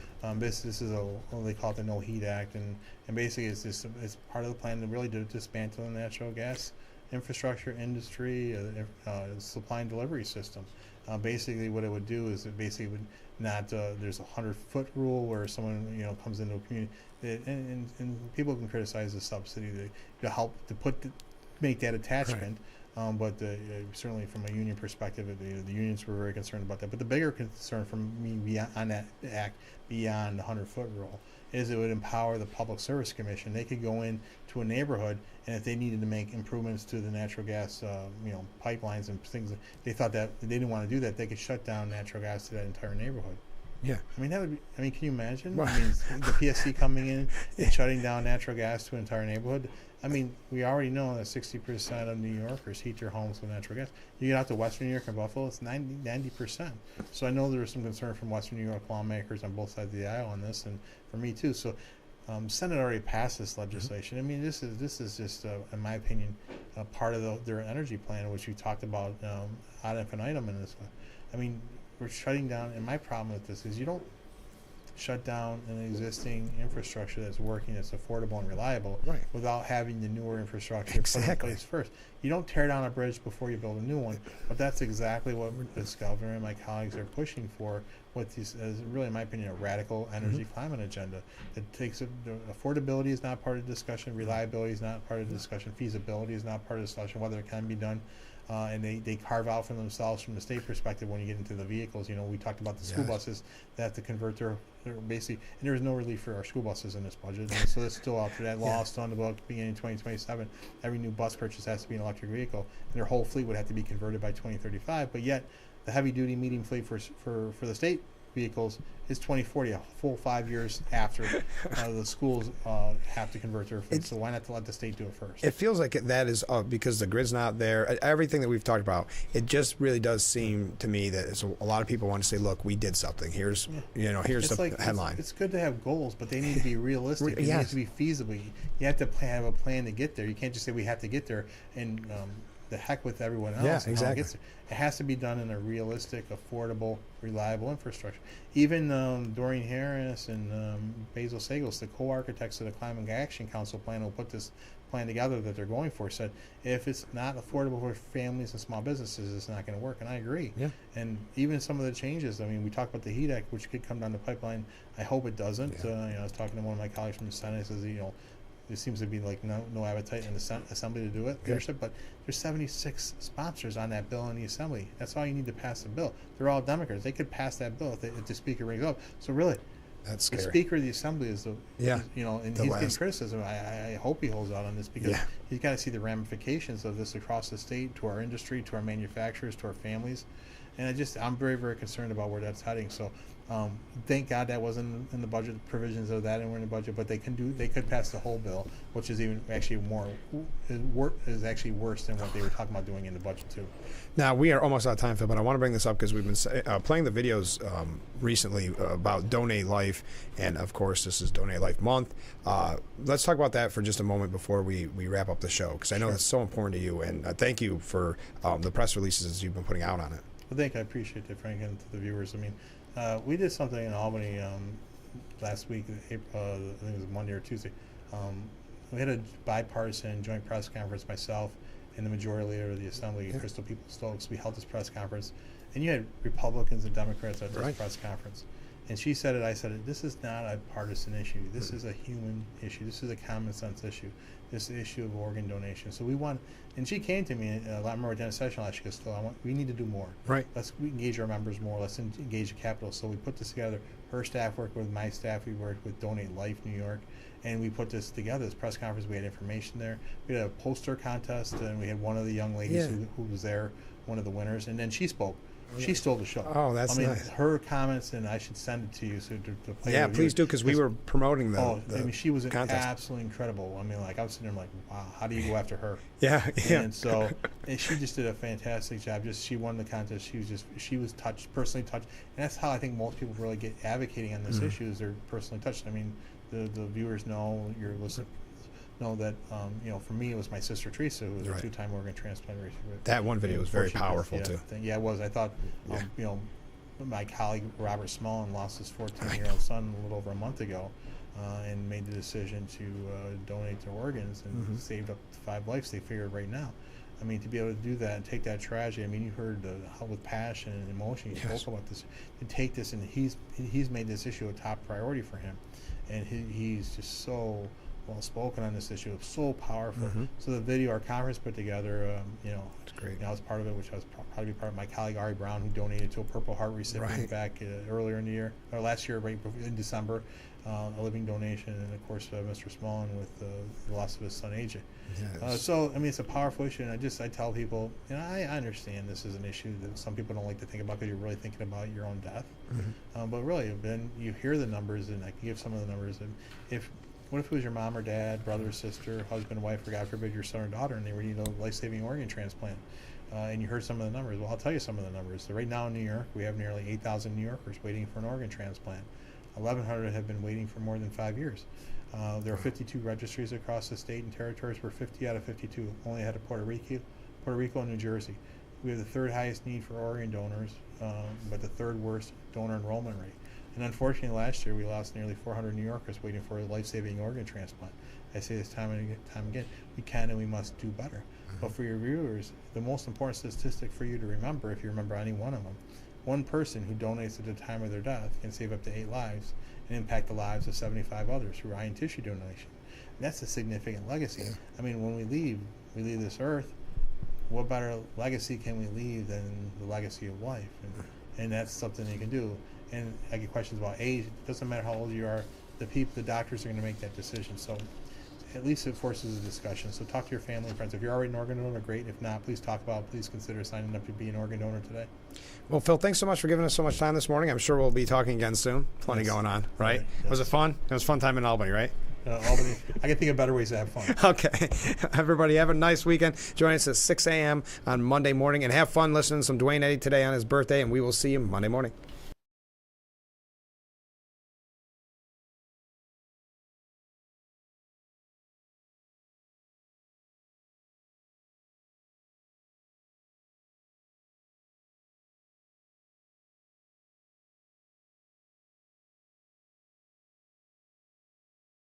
Sheldon and Missy face off in Why can't we watch DuckTales? Because we don't learn